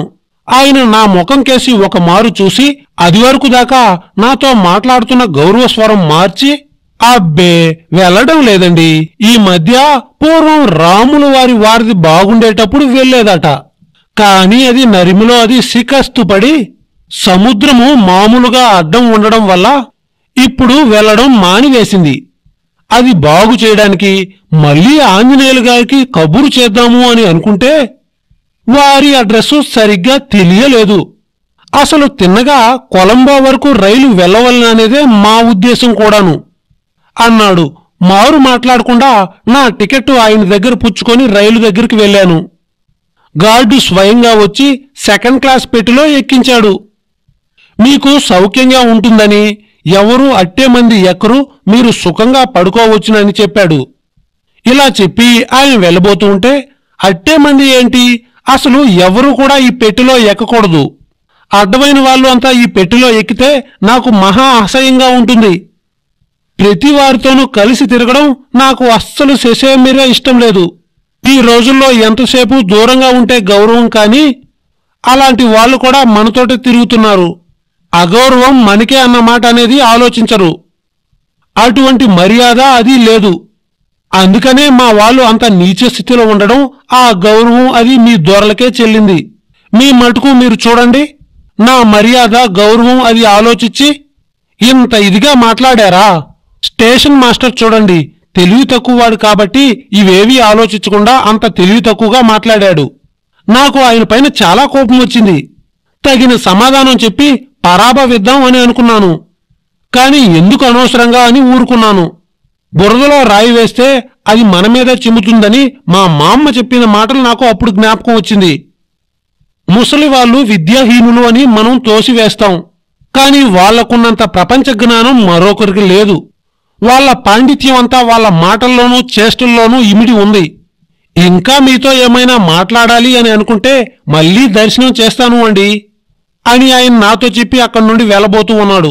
ధనం మూలం ఇదం జగత్ అని మా తాత చెప్తూ ఉండేవాడు. డబ్బు దగ్గర ఏ పని పడితే ఆ పని చేయగల సామర్థ్యం ఉందని చాలా మంది దగ్గర విన్నాను. చిన్న క్లాసు మాస్టర్కి లక్ష్మీ ప్రసన్నం చేస్తే పై క్లాసులోకి సులువుగా ప్రమోషన్ కావచ్చునన్న సంగతి నా అనుభవంలోదే. పోలీసు వాళ్ళు కొంతమంది దొంగలకు ధనాపేక్షతో సహాయం చేస్తారని ప్రతీది. కొంతమంది అన్యాయవర్తులైన మెజిస్ట్రేట్లు ముద్దాయిల దగ్గర లంచం పుచ్చుకొని కేసులు కొట్టివేయడం మామూలు అని వీగిడి. రిజిస్టర్ ఆఫీసులో 10 రూపాయల నోటు చూపిస్తే నిమిషంలో పని అయ్యి యువతల పడతాం. అనవసరమైన పనులేమీ లేకుండా పీడబ్ల్యూ వాళ్ళకి వాళ్ళ మామూళ్ళు వాళ్ళకి ఇచ్చేస్తే కాలువకు ఎన్ని గంటలు కొట్టుకున్నా వాళ్ళకి కనపడవు. ఇదంతా గ్రహించి ఏదో గార్డు, అందులోనూ పేదవాడు, కుటుంబీకుడు మన బోటి వాళ్ళు 1 రూపాయి ఇవ్వకపోతారా అని ఆలోచిస్తూ ఉంటాడు. మనం కాకపోతే వాళ్ళకి ఎవరు ఇస్తారు గనుక జీతం రాళ్లతోటి సంసారం జరగడం ఎలాగా? ఇంతకీ మనకేదో సదుపాయం కూడా చేశాడు అని కొంచెం ముందు వెనకలు కష్టసుఖాలు ఆలోచించేవాణ్ణి కనుకొని పోతూ ఉన్న గార్డును పిలిచి 1 రూపాయి వాడి చేతిలో పెట్టాను. తీరా రూపాయి చేజారిన తర్వాత వాడేమనుకుంటాడో కదా, అనవసరంగా వాడికి రూపాయి ఇచ్చాను. మనకేం తంట వస్తుందో, పోనీ ఇచ్చిన వాడిని మరో 2 రూపాయలన్నా ఇవ్వకుండా 1 రూపాయే ఇచ్చాను. ఆధిక్యత వల్ల దోషం లోపిస్తుందేమో అని పరిపరి విధాల మనసు పశ్చాత్తాపపడడం మొదలెట్టింది. ఆ గార్డు ఒకసారి నాకేసి రూపాయికేసి చూసి మాట్లాడకుండా రూపాయి జోబులో వేసుకుని నవ్వుకుంటూ పోయాడు. ప్రపంచం అంటే ఇంతే కదా అని అనుకున్నాను. వీడేమైనా అనుకుంటాడేమో అని నేను పరిపరి విధాలుగా భయపడుతూ ఉంటే చడీ చప్పుడు లేకుండా రూపాయి జోబులో వేసుకుని చక్కపోయాడు. అవురా, డబ్బు ఎంత పని చేయిస్తుంది అని అనుకున్నాను. సరే, వెధవ రూపాయి పోతే పోయింది గాని మనకు సుఖంగా ఉంది అని అనుకున్నాను. రైలు బయలుదేరింది. ఇంకో 10 నిమిషాలకి రైలు ఎగ్మూరు స్టేషన్లో ఆగింది. అక్కడ కనబడిన ఒక బంట్రోతుని పిలిచి అడిగితే ఇదంతా చెన్నాపట్నమేనయ్యా అని చెప్పాడు. ఎంత పెద్ద పట్నం అని ఆశ్చర్యపోతూ ఊరి మధ్యలో కూడా రైలు వేశారు. దీనివల్ల ప్రజలకేమీ ప్రమాదం ఉండదు కదా అని అనుకున్నాను. ఇంతట్లోనే నా పెట్టెలోకి 4 అరమవాళ్లు రాబోయారు. చిలకల్లా వస్తున్నారా నాయనా, అవతలికి దయచేయండి అని అన్నాను. వాళ్ళు నా మాటలు పట్టించుకోలేదు, మాట్లాడకుండా తలుపు తీస్తున్నారు. అబ్బాయి, మీకు తెలీదు, ఇది సెకండ్ క్లాస్ పెట్టి, ఇందులోకి ఎక్కితే జులమానా వేస్తారు. అవతలికి వెళ్ళి ఇంకొక పెట్టిలోకి ఎక్కండి అన్నాను. అందులో ఒకడు నా ముఖం కేసి ఎగాదిగా చూసి, నువ్వు ఇక్కడున్నావేమి? నువ్వు 4th క్లాస్ పెట్టిలో ఎక్కవలసిన మనిషిలాగా ఉన్నావు. ఇక్కడి నుండి దయచేయమని వచ్చిరాని తెలుగులో అన్నాడు. వాళ్ళ సాహసం చూస్తే నాకు ఆశ్చర్యం వేసింది. చిత్తం టెంకితలానికి సౌందర్యానికి మీది పుట్టిల్లు, ఇక కబుర్లకి ఏమి లోటు గనక అధిక ప్రసంగం చేయకు, ఇక దయచేయి అన్నాను. నేనన్నదంతా వాళ్ళకి బాగా అర్థం కాలేదు అనే విషయం నాకు తోస్తుంది. అందుచేత వాళ్ళు నా మాట వినిపించుకోనట్టు నటించారు. సరిదా అయ్యా, నువ్వు జాస్తి వాడకయ్యా, మాకు తెలుసును అన్నాడు ఒకడు. ఇంతట్లోకే గార్డు అలాగా వెళ్తూ ఉన్నాడు. వీళ్ళని అవతలికి గెంటి వేయమని చెప్దామని గార్డును ఒక కేక వేశాను. వాడు నా మాట వినిపించుకోకుండా చక్కాపోయాడు. ఇంతట్లోకే వీళ్లకు తోడు ఇంకొక ఆయన చేరాడు. ఆ వచ్చిన ఆయనతోటి వాళ్ళు జరిగిన సంగతంతా చెప్పారు. నాకు ఇంగ్లీషు రాదు కాబోలు అని అనుకున్నారు వాళ్ళు. వట్టి పల్లెటూరు దద్దం వలే ఉన్నాడు. గార్డుకు ₹1 2 చేతిలో పెట్టినట్టున్నాడు. ఇంకా పాపం పెట్టంతా కూడా తనదే అంటున్నాడు అని వాళ్ళలో వాళ్ళు అనుకున్నారు. నేను గార్డుకు ₹1 ఇచ్చినట్టు వీళ్ళకెలా తెలిసిందా అని అనుకుని, అనవసరంగా అట్టే మాట్లాడకండి, చెన్నాపట్నం అంత ఊరు కాకపోయినా నేను నర్సాపురంలో చదువుకున్నాను, నేను గార్డుకేమీ ఇవ్వలేదు, మీ వైఖరి చూస్తే తెలియక సెకండ్ క్లాస్ పెట్టిలోకి వస్తున్నారేమో అని అనుకుని మీ మేలు కోరి అలా చెప్పాను. మీరు ఈ టికెట్లే కొనుక్కున్నట్లయితే ఇందులోకే రావచ్చును, నా అభ్యంతరం ఏమీ లేదు అన్నాను. దర్జాగా గార్డు ₹1 పుచ్చుకుని మోసం చేశాడు కదా అని అనుకున్నాను. పైగా అనవసరంగా వీళ్ళతోటి పేచీ కూడా ఎందుకు అని అనుకున్నాను. వీళ్ళతో పేచీ పెట్టినా ఏమీ లాభించేటట్టు ఏమీ కనబడలేదు. నేను అనవసరంగా దెబ్బలాడే స్వభావం కలవాణ్ణి కాను. అందులో లాభించేదేమీ లేదు అని తెలుసుకున్న తర్వాత అసలే పేచీలోకి దిగను. ఒకవేళ పేచీలోకి దిగినా తక్షణం ఇంగ్లీషు వాళ్ళు యుద్ధంలో తమ పని మరోలా అవుతుంది అని అనుకున్నప్పుడు వాళ్ళు వెనక్కి తగ్గడానికి ఏమాత్రం ఆలోచించరు అని మా మాస్టర్ గారు చెప్పిన సంగతి గుర్తుకొచ్చి నేను వెనక్కి తగ్గాను. కాని ₹1 అనవసరంగా గార్డుకిచ్చినందుకు మాత్రం చాలా బాధగా విచారంగా ఉంది. ఏమి అంటే నేను పైకి మరోలాగా కనబడ్డా నేను బహు జాగ్రత్త మనిషిని. అనవసరంగా డబ్బు ఖర్చు పెట్టడం నాకు ఇష్టం ఉండదు. అలా అని సమయం వచ్చినప్పుడు డబ్బు వెనక్కి తీసేవాణ్ణి కాను. కాని మంచో చెడో కాస్త దూరాలోచన కలవాణ్ణి కనుకొనే ఒక్కటే పద్ధతి పెట్టుకున్నాను. 1 వేసి 10 లాగాలి అనే పద్ధతి వాణ్ణి. అందుకనే వాళ్ళు నా గురించి ఏమనుకున్నా నేను ఒట్టి వెరివాణ్ణే అని అనుకున్నాను. గార్డుకు ₹1 ఇచ్చాను. ₹1 పోయినా ఇరుకు లేకుండా, ఎక్కువ మంది జనాలు లేకుండా సౌఖ్యంగా సుఖంగా ఒక్కడే పెట్టిలో కూర్చోవచ్చు అని అనుకున్నాను. కాని నా జన్మలో ఈ ఒక్కసారి మటుకే వాడి చేతిలో మోసపడ్డాను. ఇదివరకు ఎప్పుడూ కూడా ఇంతటి దొంగను నేను ఎప్పుడూ చూడలేదు. మా మాస్టర్ గారు అది వరకు నాకు ఒక మాట చెప్పాడు. నేను చిన్నపిల్లవాడిగా ఉన్నప్పుడు మా మాస్టర్ గారు పిలిచి, ఒరే పార్వతీశం, మనం వెళ్తూ ఉన్నప్పుడు దారిలో బురదగాని పేడగాని కనబడ్డప్పుడు చేతిలో రాయి ఉంది కదా అని అందులో విసరకూడదురా, అది మన మీదే పడుతుంది. అలాగే అనవసరమైన గొడవలకు పోవద్దు, అది అటు తిరిగి ఇటు తిరిగి మన మెడకే చుట్టుకుంటుందిరా అని ఆయన చెప్పిన మాటలు నాకు అప్పుడు జ్ఞాపకం వచ్చింది. అందుకనే ఆ అరమ వాళ్ళతో ఎందుకు పేచి అని కాముగా కూర్చున్నాను. ఇప్పుడు పెట్టెలో మరో మనిషి ఉన్నాడు అనే విచారం లేదు. నాకు పట్టుకున్నది ఏంటంటే నిష్కారణంగా వాడు నన్ను ఎందుకు ద్రోహం చేయాలి అని. కావాలంటే దేహి అని చేస్తే లేదంటానా? నేనేమన్నా అంత కష్టసుఖాలు ఎరగని వాణ్ణా? కాదే, మానవ స్వభావంలో ఎంత దుర్మార్గం ఉంది. అందులోనూ వాడు దొరకూడాను. అంతటి మోసగాళ్ళు గనకనే వాళ్ళింతటి రాజ్యాన్ని సంపాదించగలిగారు. లేకపోతే వాళ్ళ అబ్బ తరమా తాత తరమా? అందుకనే గొప్ప గొప్ప వాళ్ళంతా బోడి నారాయణరావు లాంటి ప్రబుద్ధులు వీళ్ళని దేశం నుండి వెళ్ళగొట్టాలని ప్రయత్నిస్తూ ఉన్నారు. పోనీ వాళ్ళు కూడా మనబోటి వాళ్లే. నా పెట్టెలో ఎక్కినందువల్ల నాకేమీ నష్టం లేదు. గార్డుకిచ్చిన రూపాయి తప్ప. అయినా ఎక్కిన వాళ్ళు తెలుగు వాళ్ళైతే కాస్త మాట మంతి మాట్లాడడానికి, కష్ట సుఖాలు చెప్పుకోవడానికి కాస్త వీలుగా ఉండేది. అదేదీ లేకుండా కలలోకొచ్చే రూపు, గ్రామ సింహాలు వాదించుకుంటున్నట్టు సంభాషణ వీళ్ళును. ఈ అరం వాళ్ళు వచ్చారేమా అని మహా కష్టంగా ఉంది నాకు. చెప్పొద్దు మరి, ఇంతలోకే రైలు బయలుదేరడానికి సిద్ధంగా ఉందని గార్డు ఈల వేశాడు. ఈ వచ్చిన 4-5గురిలోనూ ఆఖరిలో వచ్చిన ఒక్క ఆయన మాత్రమే లోపలికి వచ్చాడు. తక్కిన వాళ్ళంతా ఊరికే ఈయన్ని సాగనంపడానికి వచ్చినట్టు తోస్తూ ఉంది. ఒక్కడే అయినప్పుడు ఆయనలో ఆయన మాట్లాడుకోలేడు కదా. మాట్లాడితే నాతో మాట్లాడాలి, లేకపోతే మాట్లాడుకోకుండా ఊరుకోవాలి.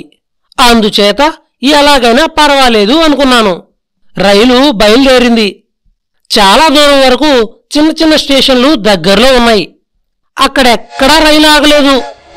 రైలు ఆపినప్పుడు మధ్యలో ఇన్ని స్టేషన్లు ఎందుకు కట్టారా అనుకున్నాను. పెట్టిలో ఉన్నాయన్ని అడగదామనుకున్నాను. ఇదివరకే పల్లెటూరు దద్దమ్మా అన్నాడు. ఇప్పుడు ఈ ప్రశ్న అడిగితే ఏమంటాడా అని ఊరుకున్నాను. కాని సారు, చెన్నాపట్నం పొలిమేరెక్కడా అని మాత్రం అడిగాను. ఈ చిన్న చిన్న స్టేషన్లన్నీ కూడా చెన్నాపట్నం పొలిమేరలో చేరినవే అని చెప్పాడు. ఇంగ్లాండ్ కంటే కూడా చెన్నాపట్నమే తప్పకుండా పెద్దది అని అనుకున్నాను. ఈ ఊర్లో ఉన్న బంధువులందరూ కూడా ఒకరినొకరు చూసుకోవడానికి పొరుగురు ప్రయాణంలాగే ఉంటుంది కదా అనుకున్నాను. ఊరికో చివర ఉద్యోగులు, మరో చివర ఆఫీసర్లు ఉంటే అక్కడికి వెళ్లడం ఎలాగా అనుకున్నాను. పోనీ అన్ని స్టేషన్లు ఉన్నాయి కదా అని రైలు ఆగదు. ట్రాము కార్లైనా ఊరంతా ఉన్నట్టు కనబడదు. ఇక వీళ్ళు ఏ ఎద్దుల బండో జట్టో బండో ఎక్కితే ఆఫీస్కి వెళ్లడం ఎప్పుడు, అక్కడ పని చేయడం ఎప్పుడు, మళ్ళీ ఇంటికి రావడం ఎప్పుడు? రాకపోకల్లోనే వీళ్ళ జీతంలోనూ జీవితంలోనూ సగం సరిపోతుందే. ఇక వీళ్ళ జీవితం ఎలాగా అనుకున్నాను. పోనీ పని పాటల సంగతి అలా ఉంచితే ఇందులో పెద్ద ఉద్యోగులు చిన్న ఉద్యోగులు కూడా ఉంటారాయను. నెలకు ఏ 15 రూపాయలు సంపాదించుకునే గుమస్తా బతకడం ఎలాగోను? ఇంత దూరం వాడు రోజు 2 సార్లు నడుస్తాడా, లేక బండెక్కుతాడా? బండెక్కేటట్టయితే వాడు నెల రోజులు కష్టపడి సంపాదించిందంతా కూడా ఒక్క రోజే సరిపోతుందే. పొద్దున బండివాడు నా దగ్గర మైలుకి రూపాయి చొప్పున గోబలు పడేసి మరి పుచ్చుకున్నాడే. ఇక వీళ్ళు తెచ్చింది బండ్లకే సరిపోతే పిల్లలకి పిల్లలకి ఏం సరిపోతుంది అనుకున్నాను. వాళ్ళు తినే పులుసు, చారు, మెతుకులు వాటికైనా కొంతైనా కావాలి కదా. ఎంతసేపు ఆలోచించినా నాకు ఏమీ ఉపాయం తోచలేదు. నేనైతే సూక్ష్మబుద్ధి కలవాడినే. ఈ సమస్య అయితే విడగొట్టలేకపోయాను. ఏమీ తోచక నా తోటి ప్రయాణిస్తున్న పెద్ద మనిషి ఎవరో చూద్దామనుకొని అది వరకు చూసినా కూడా మళ్ళీ ఒకసారి తిరిగి చూశాను. ఆయన నా కేసి అది వరకే నిదానంగా చూస్తూ ఉన్నాడు. మా ఇద్దరి కళ్ళు కలుసుకున్నాయి. మీది ఏ ఊరండి అని అడిగాడు ఆయన. నరసాపురం అన్నాను. మా ఊరు నరసాపురం అని కాకపోయినా మొగల్తూరు అని చెప్తే ఆయనకి తెలిసి వస్తుంది. నాదెక్కడా అని అడగడం, ఇదంతా చెప్పడం ఎందుకు అని నరసాపురం అంటే చురుగ్గా తెలుస్తుంది అని ఇలా చెప్పాను. మీరు ఎందాక వెళ్తున్నారు? ఏదో సామాన్యంగా తరచూ వెళ్లేవాళ్లాగా చెప్తే బాగుంటుంది అనుకొని ఇక్కడికే కొలంబో వరకు వెళ్తున్నాను. అలాగా అని నా కేసి నిదానంగా చూసి, కొంపదీసి ఇంగ్లాండ్ వరకు వెళ్లడం లేదు కదా? వాలకం చూస్తే అలా కనబడదు, కానీ అంతకంటే కొలంబోకు వెళ్లే పని ఏమీ కనబడలేదు. అలాగా అండి, నా వాలకం ఎందుచేత మీకు అలా కనబడలేదు? అందులో తమరు మాలో ఏం లోటు కనబెట్టారు? అబ్బాయి, మీ తెలుగుదేశంలో ఒక చిన్న కథ ఉంది. ఒక శాస్త్రి గారు ఊరికి వెళ్తున్నాడట. ఆయన్ని చూసి ఒక తుంటరి కుర్రాడు, ఏముండవు తిమ్మన గారు, ఎందాక దయచేస్తున్నారు అన్నాడట. నాయనా, నువ్వెవరో జ్ఞాపకం రాకుండా ఉంది. నన్నెక్కడ ఎరుగుదువు? నీకు నా పేరు ఎవరు చెప్పారు అని అడిగాడట ఆయన. అయ్యా, నేను ఇదివరకు ఎప్పుడూ తమరి దర్శనం చేయలేదు. తమరి ముఖం చూస్తే తమరి పేరు తిమ్మన్న గారే అయి ఉంటుంది అని ఊహించాను. నా ఊహ నిజమైంది అని చక్కా పోయాడట. అలాగా, నువ్వు వేరే అడగాలా నాయనా? సరే, దానికేం లేండి. అసలు ఏం కనిపెట్టారేమిటి? చెప్పనా? నిజం చెప్తే నువ్వేమైనా అనుకుంటావేమో. పర్వాలేదు, చెప్పండి. సరే చెప్తున్నా, నువ్వేమనుకోకూడదు మరి. నీ పెట్టె చూస్తే పల్లెటూరు వాడివని, ఎప్పుడూ దూర ప్రయాణాలు చేసి ఎరగవని అర్థమవుతుంది. నేను పెట్టెలోకి వస్తుంటే రావద్దు అనడం చూసి నువ్వెప్పుడూ రైలు ప్రయాణం చేయలేదని, ఒకవేళ చేసినా ఎప్పుడూ సెకండ్ క్లాస్ పెట్టెలో ఎక్కలేదని, ఒకవేళ ఎక్కినా పెద్ద మనిషితో సంచరించడం తెలియలేదు అని అర్థమవుతుంది. అందుచేత ఎవరితో చెప్పకుండా ఇంగ్లాండ్ వెళ్తున్నావేమో అనిపించింది. లేకపోతే నువ్వు కొలంబో వెళ్ళడానికి తగిన కారణమేమీ కనిపించదు. ఆ పైన నాటుకోడి పెట్టలా ఉండే నీ తలకాయ చూస్తే నీకు క్రాఫింగ్ అలవాటు లేదని, జుట్టు ఉండేదని, అది ఇవాళే తీయించి వేశావు అని అర్థమవుతుంది. కొలంబో వరకే ప్రయాణం చేసేవాడివైతే జుట్టు తీయించవలసిన అవసరం లేదు. అందుచేత ఇంకా పైకి వెళ్తున్నావు అని రూఢీ చేశాను. ఇక నువ్వు ఇంట్లో కూడా చెప్పకుండా వెళ్తున్నావు అని నా అనుమానం. లేకపోతే బొంబాయి వెళ్లకుండా కొలంబో ఎందుకు వెళ్తావు? ఏమంటావు? నేను చెప్పింది నిజమా అబద్ధమా? ఉన్నమాట చెప్పు, మీ వాళ్లతో చెప్పంలే. ఆయన చెప్తూ ఉన్న మాటలు ఒక్కొక్కటి వింటూ ఉంటే నా పై ప్రాణాలు పైనే ఎగిరిపోయాయి.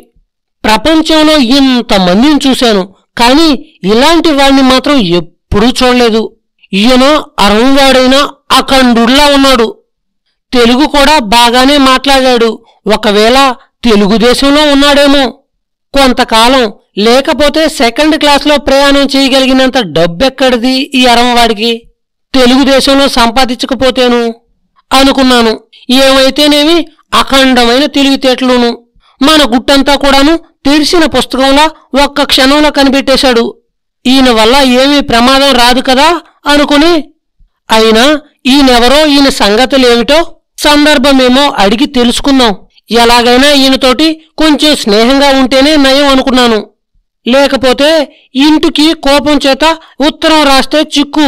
అందుకనే ఈయనతో కాస్త స్నేహం చేస్తే మంచిది అనుకున్నాను. చిత్తం కొంతవరకు మీరు ఊహించింది వాస్తవం. నేను ఇంగ్లాండ్ వెళ్తున్నాను. తమది ఏ ఊరు? తెలుగు కూడా చాలా బాగా మాట్లాడుతున్నారు. తెలుగుదేశంలో ఎప్పుడైనా ఉన్నారా ఏంటి అన్నాను. అనేటప్పటికీ ఆయన నా ముఖం కేసి కాసేపు చూసి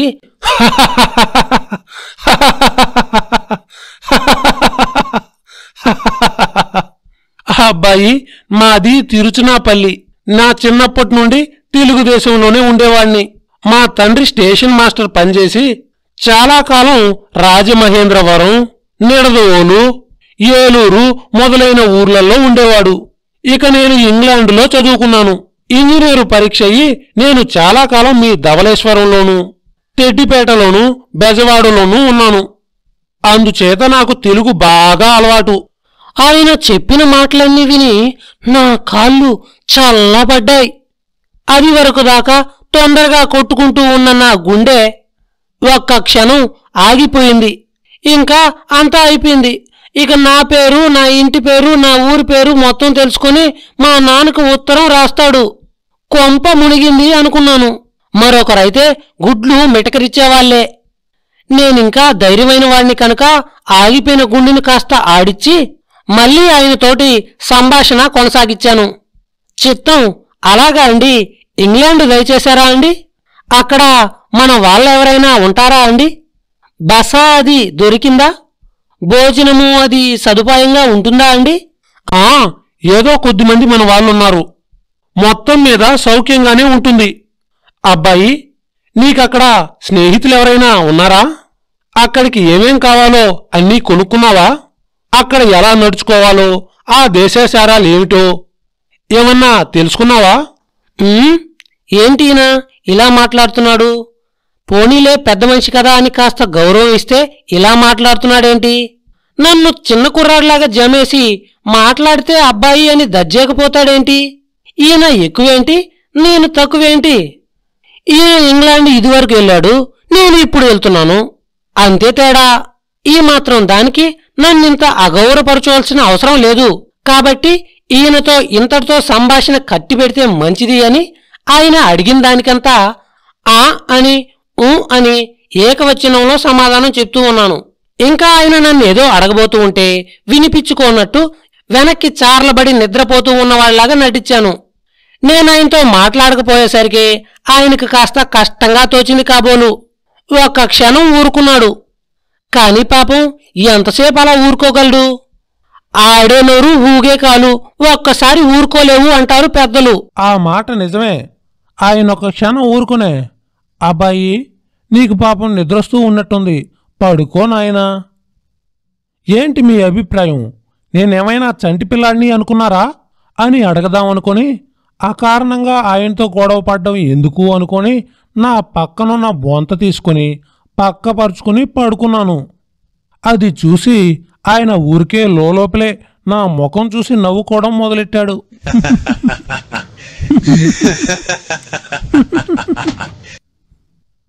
ఎవ్వరు నవ్వితే లెక్కేంటి మనకు, నవ్విన వాళ్ళ మూతే వంకరపోతుంది అనుకొని, పోని మనకు మడత మంచం కూడా ఉండాది అనుకొని అది కూడా బయటికి తీద్దాం అనుకొని, అయినా రైల్లో కొద్దిగా ఇరుగ్గా ఉంటుందేమో అని ఆ ప్రయత్నం మానేసి నా పక్క మీద కూర్చున్నాను. నాయనా, ఈ బొంత కూడా నీతో అక్కడికి తీసుకెళ్తావా? తీసుకువెళ్తాను. తీసుకువెళ్ళడానికి కాకపోతే ఈ బొంత మధ్యదారిలో పారివేయడానికి తెచ్చుకున్నానా? ఇందులో తమరంతా ఆశ్చర్యపోవడానికి ఏమీ కనిపించదు. ఆయన నా ముఖానికేసి సూటిగా చూసి, ఈ బొంత ఎక్కడైనా మర్చిపోతావేమో సుమా, ఎక్కడో మర్చిపోవద్దు.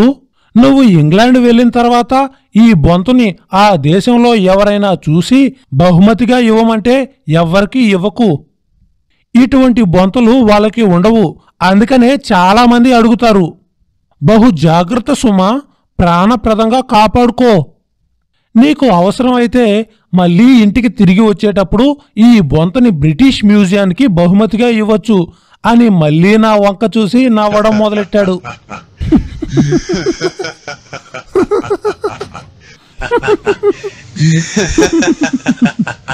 చిత్తం, ఈ విషయంలో తమరి ఉపదేశం అనవసరమని ఆయన్ని మార్చాను. కాని ఆయనేమో గుడ్లు మిటకరించి నా కేసి చూస్తూ ఆయనలో ఆయన నవ్వుకుంటూ కూర్చున్నాడు.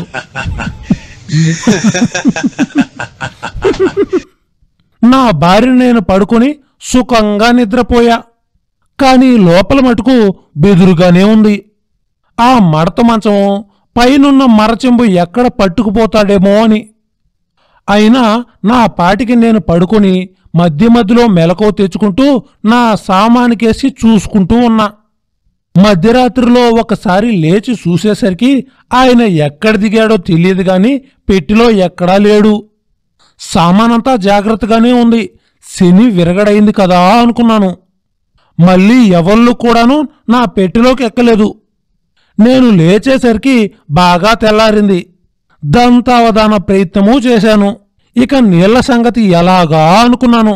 నేను కూర్చున్న గదిలో ఒక మూల ల్యాబరేటరీ అని తలుపు మీద రాసి ఉంది. అదేమిటో చూద్దాము, లోపల నీళ్ళేమైనా ఉంటుందేమో అని తలుపు తీసుకుని లోపలికి వెళ్ళాను.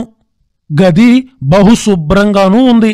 గోడకి చిన్న కుళాయి ఉండి ఆ నీళ్లు కింద పడకుండా దాని కింద ఒక చిన్న చక్కని కంచుబుర్ల మూకడి ఉంది. ఆ పక్కనే మధ్య రంధ్రం ఉన్న కుర్చీపీట ఉంది. ఏ విధమైన దుర్వాసన లేదు. ఏర్పాటంతా చాలా చక్కగా ఉంది. ఇంగ్లాండ్ నుండి తిరిగొచ్చిన తర్వాత మా ఇంట్లో కూడా ఇలాంటి ఏర్పాటు ఒకటి చేయిస్తే బాగుంటుంది అని అనుకున్నాను. కుళాయి దగ్గరికి వెళ్లి నీళ్లు తిప్పబోయాను. ఎంతసేపు తిప్పినా తిరగలేదు. ఎలాగా ఆలోచిస్తూ మరొక మారు గట్టిగా తిప్పవలనేమో అని ప్రయత్నం చేశాను. చేయి జారి ముందు కుళాయి మీదకి పడ్డాను. అది వరకు దాకా ఎంత తంటాలు పడ్డా తిరగని కుళాయి దాని మీద చెయ్యి జారి పడ్డంతోటే సొయ్యమంటూ నీళ్ళొస్తూ నా ఒంటి నిండా పడ్డాయి. మళ్ళీ నేను పైకి లేవడంతోటే ఆగిపోయాయి. ఏంటి మాయా అని ఆలోచిస్తే పైనున్న ఆ కుళాయి మీట లోపలికి నొక్కితే నీళ్ళొస్తాయి అని అర్థమైంది.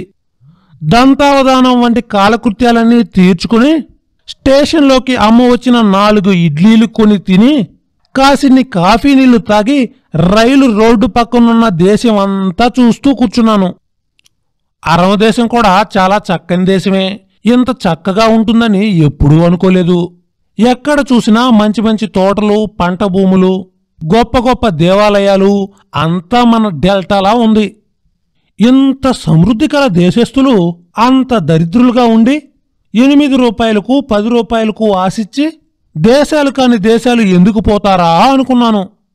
మధ్యాహ్నం ఒక స్టేషన్లో గార్డు వచ్చి భోజనం కావాలా అని అడిగాడు.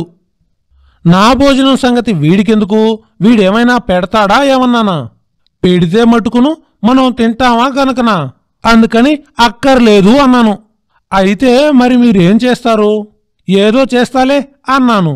వాడు నా ముఖానికేసి ఒక మారు చూసి పెదం విరిచి కనుబొమ్మలు భుజాలు ఎగరేసి అక్కడి నుండి చక్కా పోయాడు. నా భోజనం సంగతి ఏం చేయాలో అర్థం కాక కాసింత చిడుతిండిలు కొనుక్కు తిని మంచినీళ్లు తాగి పడుకుని నిద్రపోయాను. సాయంత్రం సుమారు 5 గంటలు అయ్యేసరికి రైలు టూటీ కూరన్ చేరింది. ప్లాట్ఫారం మీద పోతర్లు తూతూ కూరన్ అని వీలలు వేస్తున్నారు. కొలంబో పోయే వాళ్ళంతా కూడా ఇక్కడ దిగండి అని కొంతమంది కేకలు వేశారు. సెకండ్ క్లాసులో నుండి దిగేసరికి దర్జాగా ఉండాలి అని కొత్త సూటు తొడుక్కుని ఎర్ర సిల్క్ తలగుడ్డ చుట్టుకుని చెన్నాపట్నంలో కొన్న దొరసాని టోపీ మటుకు రైల్లో విడిచిపెట్టి తక్కిన సామాను తీసుకుని పెట్టెలో నుండి కిందకి దిగాను. కూలీవాడు ఒకడొచ్చి సామాను తీసుకుంటానన్నాడు. సరేనని నేను వాడితో బేరం ఆడి ముందుకు సాగాను. గేటు దగ్గరికి వెళ్లేసరికి టికెట్ కలెక్టర్లు నా వంక చూసి అలా దయచేయండి అని దారి చూపించాడు. అలా వెళ్లేసరికే అక్కడ ఒక పెద్ద మనిషి కూర్చుని ఉన్నాడు. ఆయన నా వంక చూసి సామాను చూపించండి సార్ అన్నాడు. కూలీవాడి నెత్తి మీద ఉంది, కనబడ్డం లేదా అని అన్నాను. అలా కాదు, పెట్టి తీసి చూపించాలి. ఎందుకు? మీరు కొలంబోకి ఎందుకు వెళ్తున్నారు? ఆ మాటతో నా గుండె బద్దలయింది. ఇంటి దగ్గర చెప్పకుండా వచ్చిన సంగతి వీడికి ఎలా తెలిసింది అని అనుకున్నాను. కొంత ధైర్యస్థలం కలవాణ్ణి కనుక వెర్రిముఖం వేయకుండా ఎందుకైతే నీకెందుకు, సరే నాకెందుకు లేండి, పోనీలేండి, కాని సామాను మటుకు చూడక తప్పదు. ఎందుచేత? ఇక్కడ రూల్ అది. ఏమిటా రూలు? పన్ను విధించాల్సిన వస్తువులేమైనా దొంగతనంగా తీసుకెళ్తున్నారేమో చూడాలి. ఆ మాట వినగానే నా గుండెల్లో బరువు తగ్గింది. కొంచెం నా ముఖం మీద నవ్వొచ్చింది. సరే అయితే చూసుకోమందాం అనుకున్నాను. ఇంతట్లోటే నా వెనకాల సామాను మోసుకొస్తూ ఉన్న కూలీ మనిషి నన్ను వెనక్కి లాగి ఆ పెద్ద మనిషి చేతిలో ఒక ₹1 పెడితే రూల్స్ అన్నీ సరైపోతాయి, మనం ముందుకు వెళ్ళొచ్చు, లేకపోతే మన స్టీమర్ తప్పిపోతుంది. అయ్యో, స్టీమర్ తప్పిపోవడం ఎంతమాత్రం నా అభిమతం కాదు. కాని వాళ్ళ దౌర్జన్యం చూస్తే నాకు కొంత నవ్వొచ్చింది. అతనికి ₹1 చేతిలో వేసేసరికి చాటంత ముఖం చేసుకుని అది వరకు దాకా కూర్చున్నవాడు కాస్త పైకి లేచి నిల్చొని సలాం చేసి థ్యాంక్ యూ సార్ అన్నాడు. కాస్త ముందుకొచ్చి నా పెట్టె ముట్టుకొని ఇందులో ఒట్టి బట్టలేనా సార్, అయితే మీరు ముందుకు వెళ్ళవచ్చు అన్నాడు. వాడు నన్ను విడిచిపెట్టాడు. బ్రతుకు జీవుడా అంటూ నా సామాను తీసుకుని స్టీమర్ దగ్గరికి బయలుదేరాను. ఇంతలోనే వెనక నుండి ఒక రైలు బండ్రోతు పరిగెత్తుకొచ్చి నేను రైల్లో విడిచిపెట్టిన ఆ దొరసాని టోపీ తీసుకొచ్చి నాకు ఒప్పగిచ్చాడు. విధి లేక అది తీసుకుని నిలబడ్డాను. కాని వాడు అక్కడి నుండి పోకుండా అక్కడే నిలబడ్డాడు. వాడు చేతులు నలుపుకుంటూ నా వంక చూస్తూ ఉన్నాడు. సరే టోపీ నాదేలే, ఇక పో అన్నాను. ఏమన్నా ఇవ్వమని కూర్చున్నాడు. నాకు స్టీమర్కి వేలవుతుంది. సరే ఒక పావలా వాడి చేతిలో పెట్టి టోపీకది వడ్డీ అనుకొని ఇక ముందుకు సాగాను. ఆ సముద్రము, ఆ గట్టు, ఆ దీపాలు, అక్కడి హడావిడి అంతా చూస్తే నాకు చాలా సంతోషమైంది. కాని స్టీమరి అది చెప్పేసరికి నాకు ఎక్కబుద్ధి అయింది కాదు. బొత్తిగా చిన్నదిగా ఉంది. మామూలు రారాది పడవంత ఉంది. అంత చిన్న స్టీమర్లో సముద్రంలో వెళ్తే ప్రమాదం కదూ. దీని మీదే ముందుకు వెళ్ళవలసి వస్తే దీనికంటే ఇంటికి వెళ్లడమే నయం అనుకున్నాను. ఇంకా ఆలోచిస్తూ ఉండంగానే కూలీవాడు కాస్త సామాను లోపల పెట్టేసి నన్ను ఎక్కమని అన్నాడు. ఇదేనా ఏంటి కొలంబో వెళ్లే స్టీమరు అన్నాను. కాదండి, పెద్ద స్టీమరు 5-6 మైళ్ళు దూరాన లోపల ఉంది. ఇది దాని దగ్గరికి తీసుకువెళ్తుంది. ఎక్కండి, త్వరగా వెళ్దాం. అయితే పర్వాలేదు అనుకుని ఎక్కాను. ఎక్కి అక్కడొక బల్ల మీద కూర్చున్నాను. కూర్చోగానే అది కాస్త బయలుదేరింది. మొత్తం ప్రయాణికులు మొత్తం 25 మంది గాని ఉండరు. బయలుదేరిన ఒక్క 5 నిమిషాల వరకు చాలా సరదాగా ఉంది. నీటి తుంపర్లు కాస్త మీద పడుతూ, నేల అంతకంతా దూరమైపోతూ, ఒడ్డునున్న దీపాలు దూరమైన కొద్దీ మినుకు మినుకుమంటూ అన్ని వైపులా చీకటి కమ్ముకొస్తూ, పైన నీలాకాశం, దానికి ఏలాడదీసిన పాదరసపు బుడగల్లాగా అనేక చోట్ల నక్షత్రాలు, కింద ఎటు చూసిన అగాధమైన సముద్రం. ఆ కెరటాల మీద లేస్తూ దిగుతూ ఉయ్యాల ఊగుతున్నట్టు అంతా మహా బాగా ఉంది.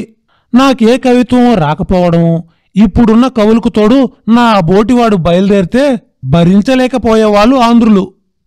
కొద్దిసేపటికి పగులు అస్తమానం భోజనం లేకపోవడమో ఎందుకో కారణం కావచ్చు, ఉపద్రమైన తలనొప్పి ఆరంభించింది.